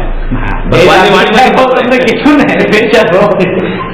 ભગવાનની વાણી સાંભળીને નહીં પામ્યા ને અહીં પોતે પોતાની સોસાયટીમાં. ઊંધા માહોલમાં પણ, ઊંધા વાળો પણ પામે કારણ કે સંસ્કારનું બળ કેટલું. આ નિમિત્તિઓ. ભગવાનના સંસ્કારનું બીજ ઉગ્યું રહે. હા, બીજ તો ગયું. 21 વર્ષ સુધી સ્થાનકવાસી સંપ્રદાયમાં દીક્ષા પાડી. ઉત્કૃષ્ટ પછી ઉત્કૃષ્ટ ત્યાંના બધા સદાચાર સંયમ આચાર્ય હતા, સંવત. સાધુ હતા. સાધુ થશે આચાર્ય પદવી મળતી હતી. પદવી લીધી નથી. પણ 21 વર્ષ અને એટલું માન સન્માન મળતું હોવા છતાંય તે દાદા હતા. અને મારી આ દશા નથી. સીધી વાત, આ દશા નથી. દોરા માત્રનો પરિગ્રહ પણ જો હોય અને 3 કષાય ચોકડીમાંથી એક પણ કષાયનો ઉદય હોય તો એ સાચું સાધુપણું ન કહેવાય. એટલે સાધુપણું એનું નામ છે કે 3 કષાય ચોકડીના અભાવપૂર્વક વિતરાગતા હોય, સકલ ચારિત્ર પ્રગટ્યું હોય, 28 મૂળગુણોનું નિરતિચાર પાલન થતું હોય અને વનવિહારી એ સાધુ, એ સાચા વિતરાગી સાધુ છે. મારી એ સ્થિતિ નથી. એટલે એ કેવું પાછું કે હું સાધુ નથી, હું ગ્રહસ્થ છું, અને પાછું એવું નહીં કે લગ્ન કરી લેવા સંસાર માંડવો, પોતે આજીવન બ્રહ્મચર્ય ઉપર પાળવું, પછી કપડાં પણ એવા જ સફેદ સાદગી જેમ હતું એમ જ રાખ્યું, ઉલટી જ ચાલી છે. બસ. પણ ખાલી બતાવી દીધું કે આ ધર્મનું અમને નથી. પહેલા તો ગોત્રીને જ ગમતા હતા, પછી અને ઘણી વખત કહેતા, અરે અમે તો ક્યાં હતા અને ક્યાં આવી ગયા. એટલે વિદેશ ક્ષેત્રમાં પ્રભુ સાક્ષાત બિરાજે છે, ભગવાનની વાણી સાંભળીએ છીએ, રોજ અમે જતા, 3 ટાઈમ સાંભળતા, ભગવાનના દર્શન કરતા, હાથી પર બેસીને ભગવાનની વાણી સાંભળવા રાજકુમાર હતો તો જતો હતો. કોઈ કસાઈ નહીં હતો, નહીં આવી. ક્યાં હતા ને ક્યાં આવી ગયા. કોઈ અમારો અમેરિકામાં 2 મહિના માટે ફર્યા હોય ને ત્યાંનું અલાસ્કા ને બધું ફર્યા હોય અને ત્યાંથી પછી ઉતરીને આમ ઇન્ડિયા આવે, મુંબઈના એરપોર્ટ પર ધારાવી ત્યાં બધું જોતો નીચે ઉતરે અને જેમ આમ ત્યાંની લાગે વળી ગયે, અરે ક્યાં હતા ને ક્યાં આવી ગયા. અંતર ખાલી એટલું છે કે અજ્ઞાની વિદેશથી આવ્યો છે અને ગુરુદેવ વિદેશથી આવ્યા હતા. અને જાતિ સંબંધ થયો ને જ્ઞાનસિંહ એ તો ચંપાબેન જ કીધું કે ગુરુદેવને પણ હતું, પણ ગુરુદેવ કહેતા એ ડિક્લેર નતું, પણ બેનશ્રી નું તો પુસ્તક જ છે જાતિ સ્મરણ જ્ઞાન. એમાં જ વાંચી બેનશ્રી નું જ્ઞાન હોય. જ્ઞાન દબાવ સ્વાનુભૂતિ દર્શનમાં બધું એ લખે. બુક છે. બેનશ્રી નું જ્ઞાન હોય. સ્વાનુભૂતિમાં બી. એટલે આ કાળમાં બહુ દુર્લભ છે આ વાત મળવી, અને મળ્યા પછી એને પચવી. એટલે હવે આ જીવને કોણે સમજાવ્યું કે તમે માની લો? અંદરમાંથી જેનો કાળ પાક્યો એનું પરિણમન થયું. એટલે હું એની આકૃતા વધારે ન કરું કે તમે કેમ નથી માનતા આટલા વખતથી સાંભળીને, પણ હવે તમે પલટી જાઓ, હજી તમે પૂજા ચાલુ જ રાખી, હજી તમે તો આના ઉપર જોર આપો, અહીંયા પેલા આવી જાઓ, પૂજા તો મોડી કરશે ચાલશે. તો હું શા માટે આ ભાવ કરું? જેની હોનહાર જેવી આવશે એમ થશે. એટલે ગુરુદેવ તો અહીંયા સુધી કહેતા કે જેનું 6 મહિના 8 સમયમાં 608 જીવ મોક્ષે જવાના છે, એટલા જીવો 609 તો જવાનું નથી. તમે પ્રવચન આપો તો, અને તમે પ્રવચન આપતા બંધ થઈ જાવ તો 608 ને 607 જવાના નથી. તો પછી તમારાથી કઈ વધવાના નથી, ઘટવા નથી, તો પ્રવચન બંધ કરીને તમારું કલ્યાણ કરી લો. એવું કોઈ કીધું? ગુરુદેવે કીધું. આ જે પ્રવચન આપવા રૂપ જે ક્રિયા થઈ રહી છે, આ ક્રિયાનો કરનારો પણ હું નથી. જો હું હોત તો હું બંધ કરી દેતો. આ પણ કોઈ ભવ્ય જીવોના પુણ્યના ઉદય અને આ જીવના પણ પૂર્વના ઉદય, આ સહજતા થઈ ગયું છે. એટલે એ જ સંભાવ, આનું નામ સામાયિક. કારણ કે આપવું છે એવો ભાવ નહીં, અને કોઈ આવું કહી દે કે તમારાથી કઈ થવાનું નથી, આ બધું તમારા કારણે થોડા પામે છે જીવ. તો આ અજ્ઞાનીને કીધું હોય કે તમારા તમે કહી દો તમારા કારણે અમે આટલું સમજ્યા નથી, અમારા કારણે સમજ્યા, ઠીક છે કાલથી ભણવાનું બંધ. આ તો કે ના, આ તો થશે જ ભણાવવાનું, જો ઉદયમાં હશે તો થશે, એવી જાગૃતિ. કારણ કે મેં થોડું ભણાવ્યું છે, ઉદયમાં હતું તે ભણ્યું છે. આમાં કોઈ કશાય આપવો હોય, ક્રોધ કે પછી એ જ્ઞાની આકુલતા હોય બસ જો તમને જાગૃતિ હોય તો એ બધું જ માપ છે. તમને જો જાગૃતિ એ રહેતી હોય કે આનાથી કંઈક જુદો હું છું, બસ તો આ ક્રોધ પણ માપ છે. ક્રોધ પણ માપ છે. આ જાગૃતિ પણ બહુ મોટી વાત છે, એને જ આવે આ છે. જાગૃતિ બહુ તો પળપળની હોવી જોઈએ પાછી. ક્રોધનો ભાવ આવે એ તો જ્ઞાનીઓને આવે છે, પણ એ વખતની જે જાગૃતિ છે, અભ્યાસ જાગૃતિનો કરવાનો છે, ક્રોધને ટાળવાનો અભ્યાસ નથી કરવાનો. એટલે આપણે ઊંધું જ કરીએ છીએ, ક્રોધને ટાળવાની કોશિશ કરીએ છીએ, રાગને ટાળવાની કોશિશ કરીએ, એ થતું જ નથી. જે આ ભૂમિકામાં થઈ શકે છે એ કાર્ય તમે કરો. એટલું તો પેલા દ્રઢ કરી લો કે જે સ્ટાન્ડર્ડમાં જે ક્લાસમાં ભણીએ છીએ એ ક્લાસનું જે સિલેબસ છે એને ભણો. અત્યારે ફર્સ્ટ સ્ટાન્ડર્ડમાં છો, 6th 7th નથી, તો પહેલા સ્ટાન્ડર્ડમાં જયારે હોય ત્યારે એ અભ્યાસ કરીએ.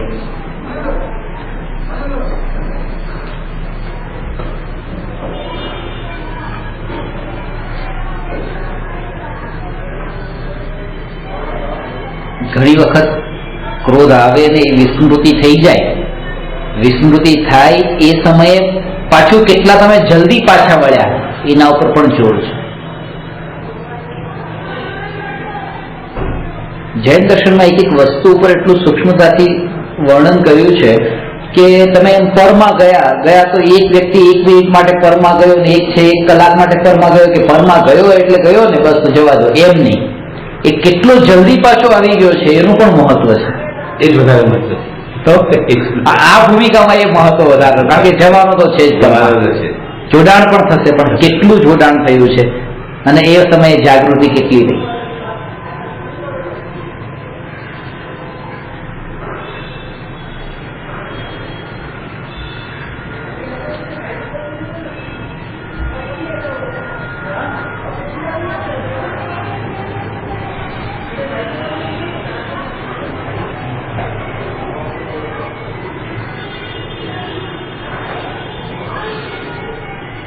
જાગૃતિનો અર્થ કે કોઈ પણ સ્થિતિમાં રહેવા માટેની તૈયારી. પછી કોઈ પણ સ્થિતિમાં એટલે કે અત્યારે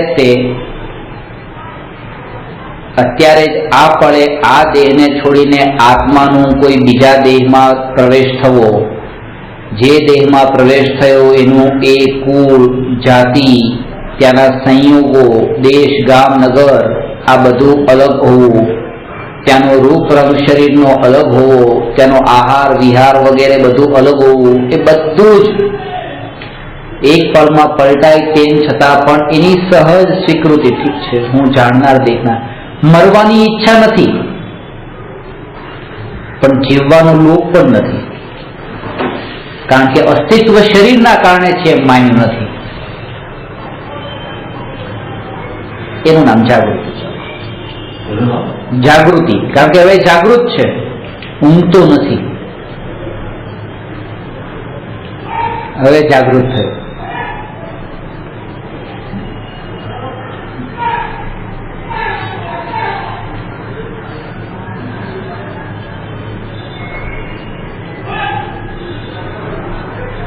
રાગાદી વિકારી ભાવ પૂદગલના પરિણામ હોવાથી તેને સામાયિક ન કહેવાય.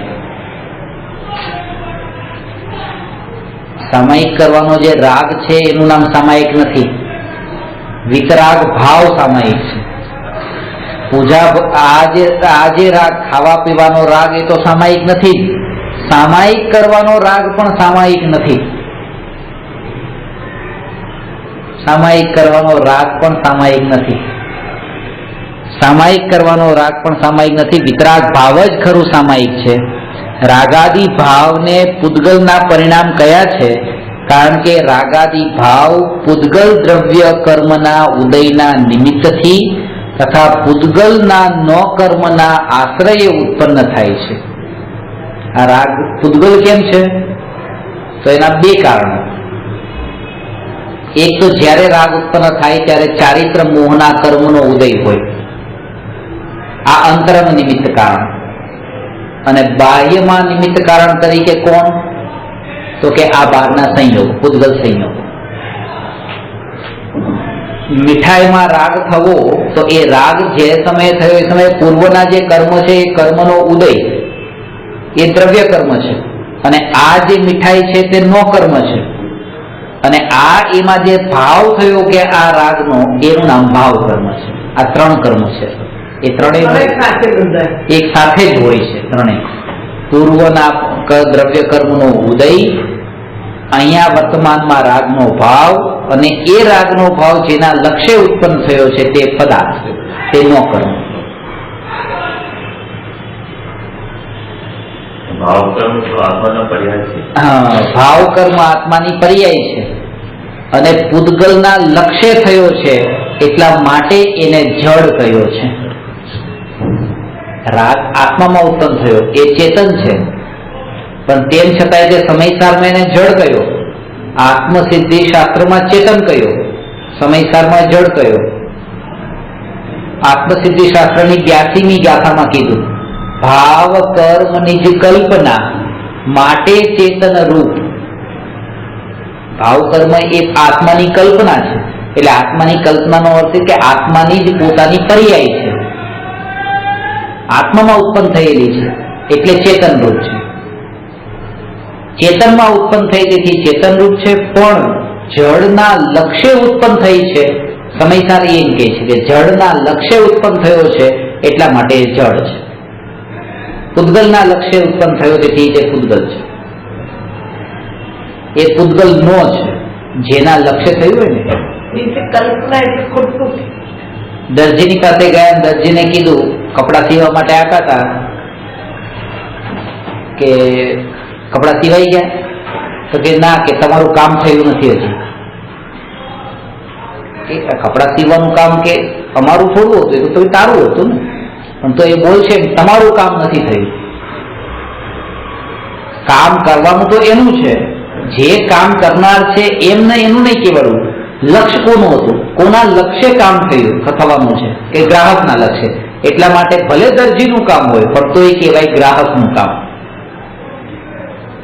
એમ જેના લક્ષ્ય, મને તમારા લક્ષ્ય ક્રોધ થયો, તો જળના લક્ષ્ય ક્રોધ થયો, તો આ ક્રોધ જેના લક્ષ્ય થયો છે એનો થયો. ભલે મારામાં થયો, મારી પર્યાય છે, પણ તમારો આ ક્રોધનો ભાવ મારો નહીં, તમારો. કલ્પના કેમ કીધું? ખોટું એટલે મિથ્યા. મિથ્યા પર્યાય બે વસ્તુ બતાવે છે. ખોટું પણ બતાવવા માંગે છે, ખોટું પાછું પર્યાયમાં જ છે. ભાવ કર્મ જે છે એ પોતાની કલ્પના છે, કારણ કે વસ્તુ સ્વરૂપ જેવું છે એવું એ નથી. એટલે ઊંધું માને છે, અને એ રૂપે ખાલી માનવામાં તો ખાલી મિથ્યાત્વ આવશે, પણ ભાવ કર્મમાં તો 3 3 આવી જાય છે. એકલું મિથ્યાત્વ એટલે મોહ નહીં, મોહ રાગ ને દ્વેષ ત્રણેય. રાગ દ્વેષ એ ચારિત્ર મોહ, અને મિથ્યાત્વ જે મોહ, જેનું નામ દર્શન મોહ, એટલે મોહ કેતા દર્શન મોહ, રાગ દ્વેષ કેતા ચારિત્ર મોહ. આ બંને અંદર ગર્ભિત છે ભાવ કર્મમાં.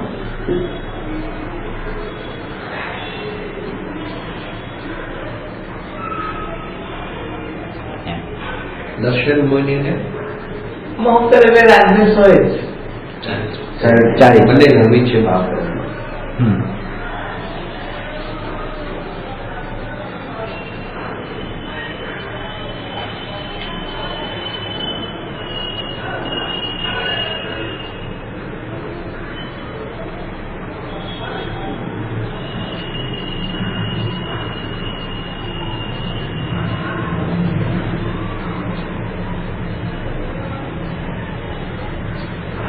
એનાથી બીજી પરંપરા, એનાથી તે આ જે કર્મ જે છે એ દર્શન મોહ અને ચારિત્ર મોહ થી આ 8 કર્મનો બંધ થાય છે. બાકીના 7 કર્મથી એક પણ કર્મનો બંધ નથી થતો. જ્ઞાનાવરણી, દર્શનાવરણી અને અંતરાય, વેદનીય, આયુ, નામ ને ગોત્ર, આ 7 કર્મથી એક પણ કર્મનો બંધ નથી થતો. એક મોહનીય કર્મથી આ 8 કર્મનો બંધ થાય છે. એટલું મોહ બળવાન. એક પિતાની 4 દીકરી છે, 4 દીકરા છે. 4 દીકરીને કોઈ સંતાન નથી. 4 દીકરા છે, 4 દીકરામાં 3 દીકરાને સંતાન નથી, 1 દીકરાને સંતાન છે. અને એ જે સંતાન છે એ એનાથી પરંપરા વેલો વધવાનું છે. એ 4 મૂળ અઘાતી કર્મ અને 4 ઘાતી. 4 ઘાતીમાં પણ 3 તો બીજા જેનાથી કોઈ કર્મ નથી બંધાતા. આ એક મોહનીય કર્મથી એવા કર્મ બંધાય છે કે 8 કર્મ મોહથી બંધાય છે. મોહ બંધાય છે મિથ્યાત્વના તીવ્ર ઉદયથી. એ જ મિથ્યાત્વનો તીવ્ર ઉદયથી તે આ દર્શન મોહનીય નામનું જે કર્મ એ બંધાય છે. સાથે સાથે બીજા 7 કર્મો પણ આ મિથ્યાત્વના કારણે. એટલે મિથ્યાત્વ મૂળ એટલા માટે કીધું છે. આયુષ પણ એમાં બંધાય. એ પણ એમાં જ બંધાય. 8 બંધાય પણ એક સમયે 7 બંધાય છે. નિરંતર 7 બંધાય છે. અને એ જયારે અંતિમ ઘડીએ જે ત્યારે 8 આ એક ચાન્સ આપણને આપ્યો છે કે આયુ નથી બંધાતું ને એટલે ત્યારે કામ કરી લો. કારણ કે બંધાયા પછી તો એનો ઉદય આવવાનો છે. એ માપ નથી. આયુનો બંધ થયા પછી ઉદય આવે. હજી બાકી કર્મ તો બંધાયા પછી એની નિર્જરા પણ કરી શકાય. આયુષ્ય પણ કરી પણ એ હવે તો એ આયુષ્ય કર્મનો જે અભાવ છે એ ક્યારે કે એકવાર આવતા ભાવનું તો બંધાઈ ગયું ને ગતિબંધ બસ. તો એને ત્યાં જવું જ પડે. હવે એનો ક્ષય ન કરી શકે, મોક્ષ ન થઈ શકે. એટલે જેને કેવળ જ્ઞાન થયું છે એને આયુ કર્મના બંધ પહેલા જ કેવળ જ્ઞાન થયું છે. ત્યારે તો મોક્ષ થાય છે. આયુષ કર્મ બંધાય આ સિસ્ટમ પણ બધી એવા પ્રકારની છે. આયુષ કર્મ બંધાઈ જાય તો મોક્ષ ન થાય. કેવી રીતે થાય? કેવી રીતે થાય? તો આવતા ભાવમાં જન્મ લેવો જ પડે. આયુષ્ય કર્મની પછી નિર્જરા થોડી થાય. મોક્ષમાં તો વગર કર્મ છે. ત્યાં કર્મ છે નથી તો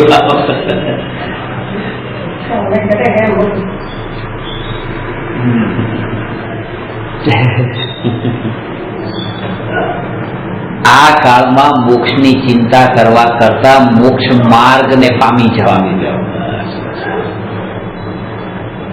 કારણ કે મોક્ષની પ્રાપ્તિનો પુરુષાર્થ જીવ કરવા જાય છે એટલે કે સાધુ થવા જાય છે, એમાં મોક્ષ માર્ગનું કામ પણ અટકી જાય છે. સમ્યક દર્શન અટકી જાય છે.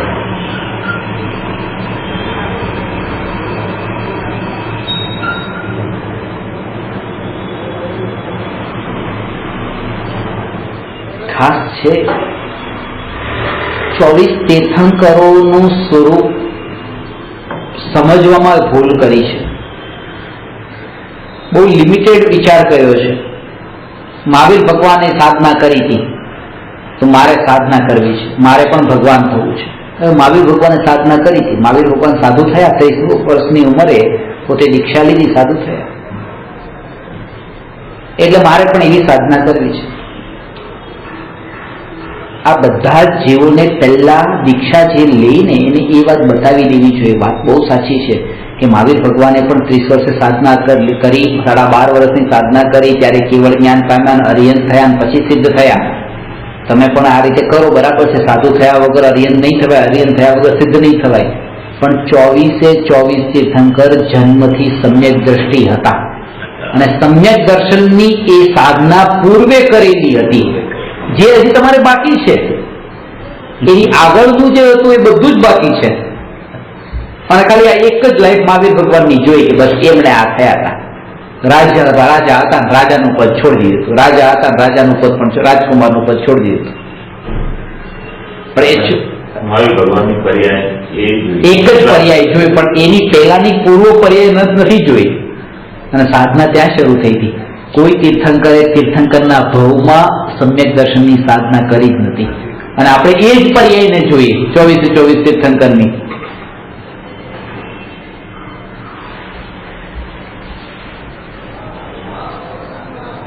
જેના કારણે આ સમ્યક દર્શન વચ્ચે છૂટી ગયું.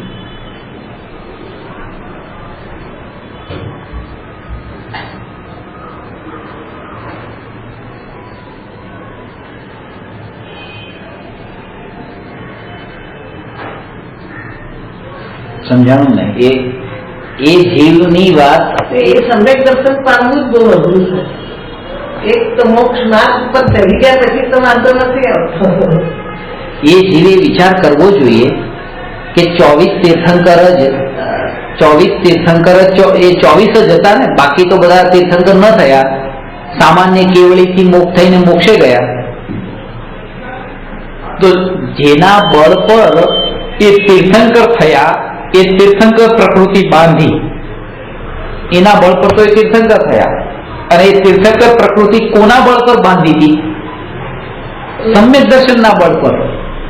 કારણ કે સમ્યક દર્શન પ્રગટ થયા વિના તીર્થંકર પ્રકૃતિ જ ન બંધાય, ન આવે. તીર્થંકરનું આખું જીવન ચરિત્ર આદર્શ માની લીધું, પણ એ તીર્થંકર પદ જેના બળ પર પ્રગટ થયું છે એ સમ્યક દર્શન, એનું તો ખબર જ નથી. અમે બસ મહાવીર ભગવાનને માનીએ છીએ, મહાવીર ભગવાનને માનીએ છીએ, પ્રતિષ્ઠા કરીએ છીએ, ગર્ભ કલ્યાણક એ ઉજવીએ છીએ, જન્મ કલ્યાણક એ ઉજવીએ છીએ, બધા જ કલ્યાણક ઉજવીએ છીએ. પણ એ તો ગર્ભ પહેલાનું કલ્યાણક જે હતો એ હજી પોતાનું ઉજવવાનું બાકી છે. સમ્યક દર્શન નું કલ્યાણ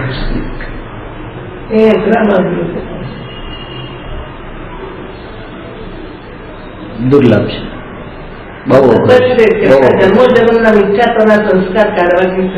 દુર્લભ છે. પેલા હું ના પાડતો તો દુર્લભ નથી, પણ હવે હું કઉ છું દુર્લભ છે. કારણ કે એટલું સુલભ હોત તો અત્યાર સુધી એટલી વાત થઈ ગયું હોત. તમે કહો છો જૂના સંસ્કાર, સાચો સમય, આ બધા સંસ્કાર જે અંદર પડી ગયા છે કાઢતા બહુ તકલીફ પડે છે. બધું ઊંધું જ માન્યું છે. અને દ્રષ્ટિ બીજા પર છે. તમારા બહુ કષાયો છે, તમારા બહુ રાગ દ્વેષ છે, તમે બહુ પાપ કરો છો, તમે બહુ આમ છો, તમારે આમ થવું જોઈએ, તમે અન્યાય વાળા છો, તમારે ન્યાય કરવો જોઈએ, તમે અનીતિ વાળા છો, નીતિ કરવી જોઈએ, તમે આ ખાવાનું બહુ શોખીન છો, આવું અભક્ષ ખાવાનું છોડી દો. ધર્મ માટે પણ વિચાર કરીએ તો બીજાનું જ કરીએ છીએ. આ મહારાજ સાહેબ આવું તો ન જ કરવું જોઈએ, મહારાજ સાહેબ થી આવું કેમ કરાય? અને જે આ હું કરી રહ્યો છું અમારા માટે કરવા યોગ્ય છે, એને એવું લાગે આજે હું કરી રહ્યો છું આ મારા માટે કરવા યોગ્ય નથી. એટલે હવે એટલો જાગૃત અંદરમાં હોય કે બસ હવે મારે કોઈ પણ પ્રકારની તો ખાલી સાધન બદલાવાનું છે. પેલા જલસા કરીને વિષય ભોગ ભોગવીને કર્મ બાંધતો હતો, હવે આ ધર્મના ફિલ્ડમાં આવીને અહીંયા આ બધી નિંદા ટીકા અને બધાને એમાં કર્મ બાંધું છું. એને પણ એ સમયે જે સ્થિતિ એવી આવે, તમે એ સમયે તે અહીંયા એ કીધું કે નિગૂઢના જીવને પણ તમે ભગવાન આત્મા તરીકે જોઈ શકો, સિદ્ધ પરમાત્માના રૂપમાં જોઈ શકો, ત્યારે તમને સમ્યક દર્શન થવાની પાત્રતા પાકી એમ કે છે. એટલા પૂરા પરિણામ ન થાય તો ક્યાંથી ભેદ જો ઉભો થયો, આ કીડી છે એવું જો જણાયું તમને, ત્યાર તે સમ્યક દર્શન નથી. આ સિદ્ધ પરમાત્મા. અને જયારે એવી દશા આવે છે ત્યારે આ ખુરશી નથી લાગતી. જયારે સમ્યક દર્શન પ્રગટ થાય છે ત્યારે આ ખુરશી નથી લાગતી, આ એકઈ ખુરશી નથી, આ બધી સિદ્ધશિલા છે. કારણ કે ત્યારે પછી તમે મને સિદ્ધ પરમાત્મા દેખાવ છો, સિદ્ધ પરમાત્મા જ્યાં બિરાજમાન હોય એ સિદ્ધશિલા છે. એવી દ્રષ્ટિ જ આવી ગઈ કે આ સિદ્ધશિલા પર બિરાજમાન આટલા સિદ્ધ પરમાત્મા છે. એટલે બધા પરમાત્મા જ બેઠા છે, બધા પરમાત્મા જ બેઠા છે, આ પરમાત્માની સભા છે. આવું જો આવે ને, આવું અંદર શ્રદ્ધામાં, પછી હા ઓછા વત્તા પાપ પર્યાયમાં કરતા હોય તો એ પણ ગૌણ થઈ ગયા, કારણ કે દ્રષ્ટિ સ્વભાવ પર આવી. બધા પરમાત્મા છે. બધાને સ્વભાવથી દેખે ને, પર્યાયથી ક્યાં દેખે?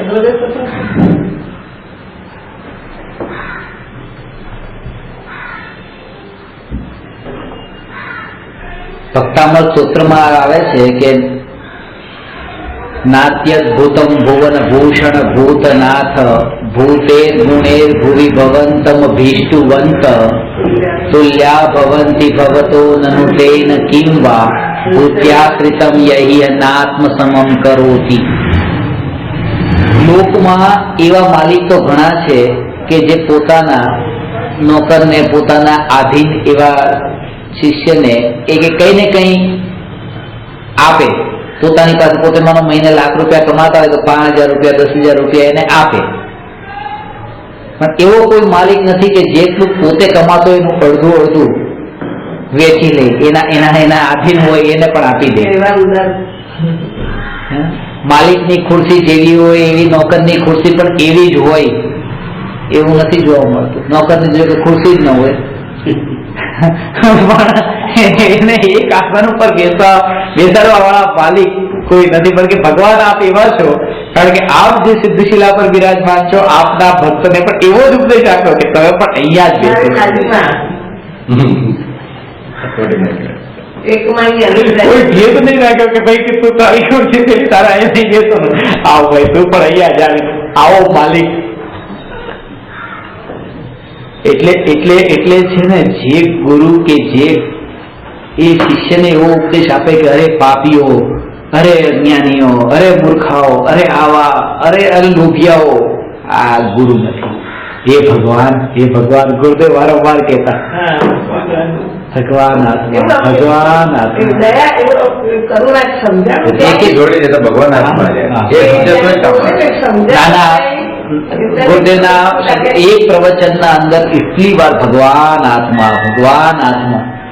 હું જયારે બિલકુલ નાનો હતો, 8-10 વર્ષનો હોય ત્યારે સોનગઢ જતા, પપ્પા મમ્મી બધા લઈને જતા, ત્યારે પ્રવચનમાં કઈ સમજાય ને રસે પડે નહીં, તો એ કે બેસી જવાનું પ્રવચનમાં.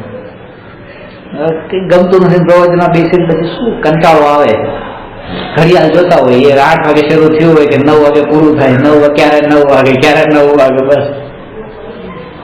પછી ખાલી એટલું આ સંભળાય કે ભગવાન આત્મા બોલે છે. એટલે પછી જલ્દી ટાઈમ કાઢવા માટે એક કામ કરીએ તો 1, 2, 3, 4 એમ કરીને 1 થી 100 એકડા લખી લો, અને ભગવાન આત્મા આવે એટલે એક ચેકો કરો, પછી બીજી વાર ભગવાન આવે બીજું ચેક કરો, ત્રીજી વાર ભગવાન ટીક કરો, એટલે ટાઈમ નીકળી જાય, જલ્દી આમ એક્ટિવ રહે. આપણે એક પ્રવચનના અંદર ગુરુદેવના એક પ્રવચનમાં 78 વખત ભગવાન આત્મા, 78 એક વાર 80 વખત ભગવાન આત્મા. પછી છોકરો ડાયો થઈ ગયો, નોટ બનાવવા માંડ્યો, જોડે આગળ શું લખ્યું છે.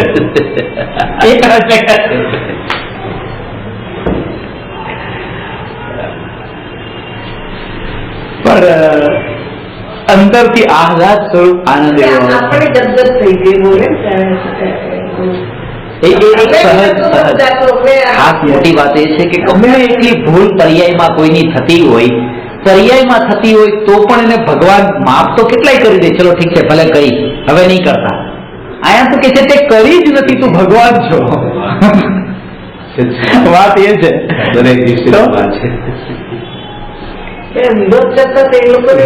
આપણને, અને આ જે ઓળખાણ આપણને આપી, આનાથી આપણું જે પોતાનું સ્વરૂપ કે હું ભગવાન છું ને હું પોતે ભૂલી ગયો તો કે હું ભગવાન છું, આપણું મહાત્મા કેટલું વધી જાય. પહેલા કોઈ કીધું ક્યાંય સાંભળવામાં નથી કે તમે ભગવાન છો. એટલે હતું સમયસારમાં લખેલું હતું, હા, પણ ઢંકાઈ ગઈ. કારણ કે મેં તમને જે વાત કરી ને કે સમયસારમાં હતું, સમયસારને તો સમયસારને માને તો કુંદકુંદાચાર્યને માનવા પડે, અને સમયસારમાં કોઈ પણ વાત એવી નથી ત્યાં ડેરાવાસી સ્થાનકવાસી કોઈને પણ વિરોધ વળી લાગે. કોઈ સાધુને પણ એ દીક્ષા પાડતા હોય મહારાજ સાહેબોને પણ કોઈને એમ ન લાગે કે આના અંદર કોઈ વાત એવી છે કે અમારી કટાક્ષ કે અમારી નિંદા ટીકા કરી હોય, ક્યાંય નહીં. અમને આમાં અમારા મુનિ પણ ઉપાડવામાં પણ ક્યાંક બાધા પહોંચી જાય, કઈ નથી. સમયસરમાં ક્યાંય પણ નથી. પણ જુઓ, પણ તો કેમ નથી માનતા? સમયસર કેમ ઢંકાઈ ગયું? કારણ કે સમયસરને માને તો કુંદકુંદાચાર્યને માનવા પડે, કુંદકુંદાચાર્યને માને તો પછી કુંદકુંદાચાર્યના લખેલા પછી અષ્ટપાઉડને પણ માનવું પડે. અષ્ટપાઉડમાં તો સાધુનું પૂરું સ્વરૂપ લખ્યું છે કે સાધુ આવા જ હોય, આવા સાધુ ન હોય. તો આપણે સમયસર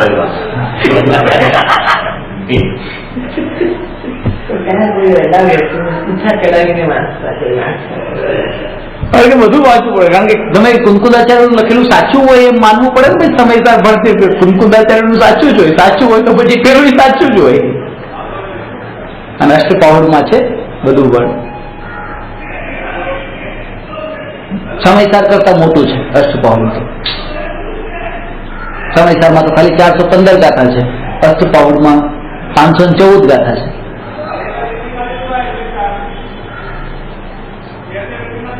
ભાગ્ય એને સાંભળવામાં તો એટલે હું ભગવાન આત્મા, તમે ભગવાન આત્મા. બધા ભગવાન આત્મા છીએ. જો આત્મા છો એટલે મારે ખોટું ન કરવું જોઈએ. તમે આત્મા છો, તમે ખોટું તમે બી કરો છો, તમારે બી ન કરવું જોઈએ. ભગવાન ખોટું બંધ થઈ જાય તો ઓટોમેટિક ગમકીત ભાવના આવી જાય. આ એના જેવું છે કે બધા ભગવાન આત્મા છે, બસ ખાલી એ ભૂલી ગયા છે. ભૂલેલા ભગવાન. ધારીજી પેલું કે ને કરોડપતિ રિક્ષા વાળો, હા, એને ખબર નથી કે મારી પાસે કરોડપતિ છે. એક રિક્ષા વાળો, એક પિતાનો એકનો એક દીકરો હતો. પિતા પાસે તો સંપત્તિ હતી ઘણી બધી, પણ બધી બેંકમાં મૂકી દીધી અને એના છોકરાના નામે. અને એના મિત્રને કીધું કે હું આ તો અત્યારે નાનો છે, જયારે 18 વર્ષનો થાય ત્યારે કે એને કહેજો કે તારા પપ્પાએ તારા નામે આ પૈસા મૂક્યા છે. એની પહેલા નહીં કહેતા, નહીં તો નાનો છે, પૈસા વાપરીને બગાડી મૂકશે અને 18 વર્ષનો થશે ત્યાં સુધીમાં તો પછી એ છોકરાની પાસે ત્યાં થોડા વાપરવાના હતા ને છોકરાએ ઉડાવી મૂક્યા. 15 વર્ષનો હતો, ઉડાવી મૂક્યા. પછી રિક્ષા ચલાવવા માંડ્યો. રિક્ષા હાંકતો હતો, પોતાને એમ લાગતો રિક્ષા વાળો છે, બસ માનતો તો પણ રિક્ષા વાળો છે. ખરેખર એ રિક્ષા વાળો છે કે કરોડપતિ છે તો કરોડપતિ, કારણ કે કરોડ રૂપિયા એના બેંકમાં પડ્યા છે એટલે એમ કે કરોડપતિ રિક્ષા વાળો છે. પણ ભૂલી ગયો છે કે હું કરોડપતિ છું, એને જ્ઞાનમાં નથી એમ. એટલે પછી 18 વર્ષનો થયો એટલે પછી એને એના પપ્પાના મિત્રએ કીધું, પપ્પા તો ગુજરી ગયા હતા, મિત્રએ કીધું કે ભાઈ લે આ 1 કરોડ રૂપિયા તારા છે.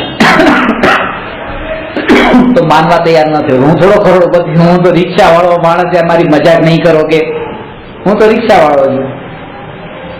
પછી કે એ ભાડાની રિક્ષા હાંકતો હતો, બેંક વાળાએ છાપામાં આપ્યું કે આ ભાઈ ફલાણા નામ વાળો કે 1 કરોડ રૂપિયાનો માલિક જે છે બેંકમાં આવીને લઈ જાય. તો કે એ રીતે છાપામાં આવ્યું હતું, એમ વાંચ્યું કે આ તો મારું નામ છે. પણ કે તોય કે મજાક જેવું લાગતું હતું, કોઈ કંઈક બનાવટ કરી છે, આવા નામ વાળા તો કેટલાય હોય કે આ મારી જ વાત છે એવું કેવી રીતે માની લેવાય. એ રેડિયોમાં સમાચાર આવ્યા કે આ ભાઈ વાત છેલ્લી તારીખ છે અને એવી રીતે પોતાના કરોડ રૂપિયા લઈ જાય, બેંકમાં પડ્યા છે. પછી એને એમ થયું કે આટલું બધું આ કે કરે છે તો લાવ એક આટો મારી લઉં. આટલા રિક્ષા ફેરા માર્યા છે તો 1 કરોડ બેંક નો મારી લઉં.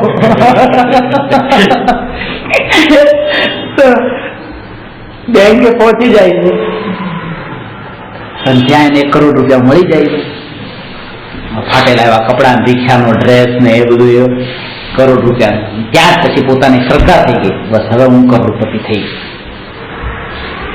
એવી રીતે કે આ જીવની એવી સ્થિતિ છે કે પોતે ભગવાન આત્મા છે પણ ભૂલી ગયો છે. અહીંયા માને છે કે હું રમેશ છું, સુરેશ છું, એવી રીતે માને છે હું મનુષ્ય છું, કીડી છું, મકોડો છું, ભગવાન છું, એ વાતને ભૂલી ગયો છે. શાસ્ત્રમાં લખ્યું આચાર્ય દેવ હોય કે તું ભગવાન છો, તો એને વાંચ્યું ના કે આ મારી વાત હશે, ખબર નથી આ વાત એટલે બીજા હોય. જેમ રેડિયોમાં આવ્યું એમ ભગવાનની દિવ્ય ધુનીમાં પણ આવ્યું કે તું ભગવાન છો, પણ તોય માન્યો નહીં. ગુરુએ પણ સમજાવ્યું પણ તોય માન્યું નહીં. પછી કે આટલું બધું કે આટલા બધા લોકો કે કરે છે, લાવ કે માની લઉં કે હું ભગવાન છું. જયારે એને અંદરમાં જઈને ઝાંક્યું પોતાના સ્વભાવમાં તો અંદર તો ખબર પડી કે અંદરમાં અનુભવ પણ એવો જ થયો કે હું ભગવાન જ છું.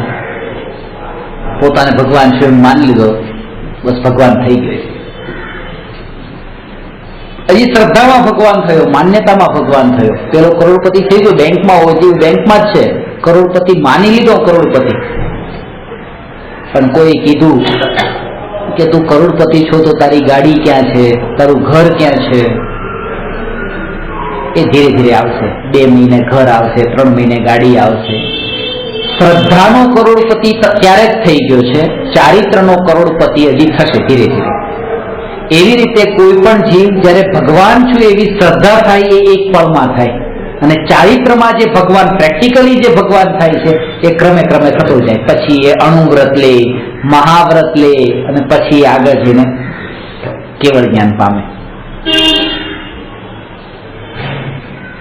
આ સ્થિતિ એવી છે કે પોતાની જે વિસ્મૃતિ છે એ વિસ્મૃતિને જાગૃત કરવાની અવસ્થાની વાત છે. એ જ રીતે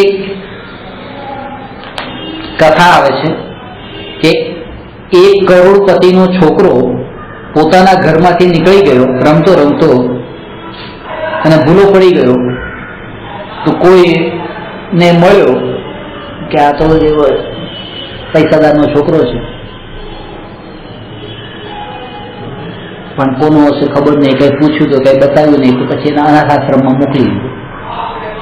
અનાથાશ્રમમાં એ છોકરો ભૂલો પડ્યો ત્યારે 5 વર્ષનો હતો, ત્યાં મોટો થયો.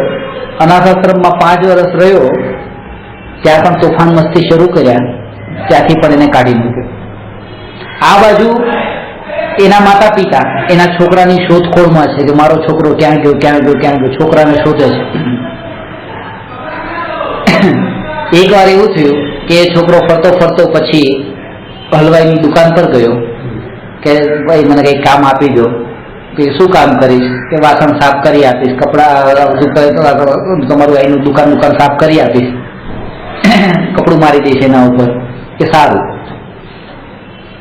રાખ્યો. 2 વર્ષ ત્યાં કામ કર્યું, ચોરી કરી, પકડાઈ ગયો, ત્યાંથી કાઢ્યો. ફરતો ફરતો 14 વર્ષનો થયો, પોતાના ઘરની બાજુમાંથી નીકળ્યો. એને એમ થયું કે લાવ મને કંઈક કામ મળી જાય અહીંયા. એની મમ્મી હતી ઘરમાં કે બેનજી કંઈ કામ ધંધો મળશે કે શું કામ કરીશ? કે બસ કે તમારા ઘરે કપડાં ધોઈ આપીશ, ઘરનું ઝાડું પોછું મારી દઈશ, મને કામ આપી દો, ખાલી વધારે કંઈ નહીં લો, ખાલી ખાવાનું આપજો ને રહેવાનું આપજો. ત્યાં તો ઘણો વિચાર કર્યો કે રાખવો નહીં, પછી રાખી દઈશ. હવે માને એનો છોકરો મળ્યો કે ન મળ્યો? મળી તો ગયો છે પણ નથી મળ્યો. આ એના જેવું છે, હું ભગવાન છું પણ ભગવાન નથી. કારણ કે માન્યો નથી હજી. આ છે, જાણ્યો નથી અને માન્યો નથી. હોવામાં તો બધું મળી ગયું છે, રિયાલિટીમાં જો તો બધું જ છે, પણ જ્ઞાન અને શ્રદ્ધામાં જ્યાં સુધી ન આવે ત્યાં સુધી હોવા છતાં પણ નથી. એ છોકરાને કામ પર રાખ્યો, છોકરો કામ કરે છે. એક વખત છોકરાને એવો વિચાર આવ્યો કે મારે માં નથી અને આ બેનનો દીકરો નથી, હતો ખોવાઈ ગયો છે, દીકરો હવે તો નથી. એક કામ કરું, એમને કહી દઉં કે આજથી તમે મારી માન, હું તમારો દીકરો. પણ કે આવું જો કહી દઈશ તો મોટા ભાગના તો એમ જ સમજે કે મારે પૈસા ઉપર, દોલત ઉપર નજર છે એટલે કે મારો દીકરો થવા માંગે છે. પછી વિચાર માંડી વાળ્યો કે ના કઈ નથી કેવું, જવા દે. એ કહે છે તો પણ માનવાના નથી, ખોટું નહીં, નોકરી જશે ક્યાંક.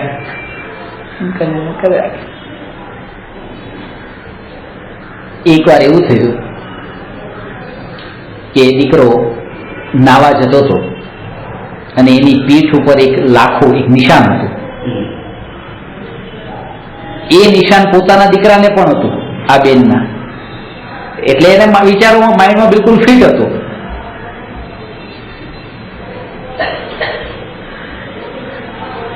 જેવો છોકરો નાવા જાય છે, રોજ જાય છે, પણ નજર એના ઉપર પડતી નથી. નજરે પડવી જોઈએ તો એને દીકરો મળે, કારણ કે એ ભાગાભાગીમાં છે, જલ્દી ઘરેથી નીકળવું છે. છોકરો ભલે નાવા જાય, એ નાવા જાય, એને ક્યાં ખબર છે છોકરો છે.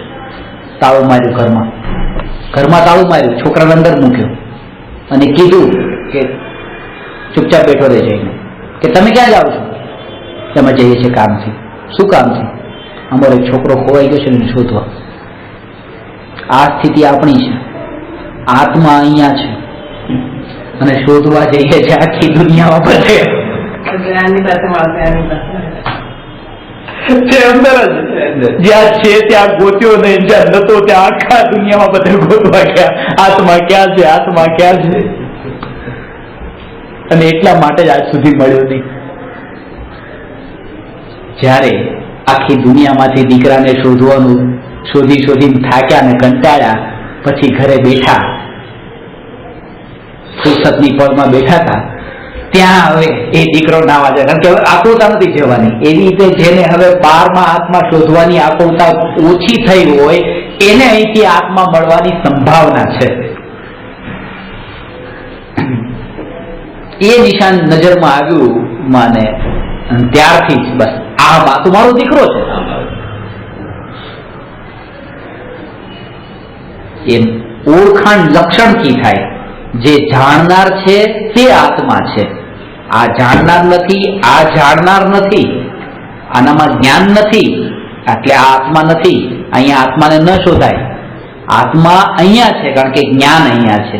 એ લક્ષણથી આત્માની ઓળખાણ કરે તો એને આત્મા મળે કે આ જ આત્મા, બસ આ જ હું. માને પોતાનો દીકરો મળી ગયો કે આ જ મારો દીકરો. હવે દીકરો મળી તો ગયો, હવે માને યાદ આવે છે, અરે મેં મારા દીકરા પાસે કેવું કામ કરાવડાવ્યું, કપડા ધોવડાવડાવ્યા, વાસણ સાફ કરાવડાવ્યા, ઘર સાફ કરાવ્યા, કેવું કેવું કરાવ્યું. જ્ઞાનીને એ ખરો અનુભવને અહેસાસ થાય છે કે અરે મેં આ આત્માને સંસારમાં કેટલો ભટકાવ્યો, નિગોદમાં કેવા દુઃખ ભોગવડાવ્યા, નરકના કેવા દુઃખ ભોગવડાવ્યા. આ તો હું જ છું અને મેં એને કેટલો તડપાવડાવ્યો.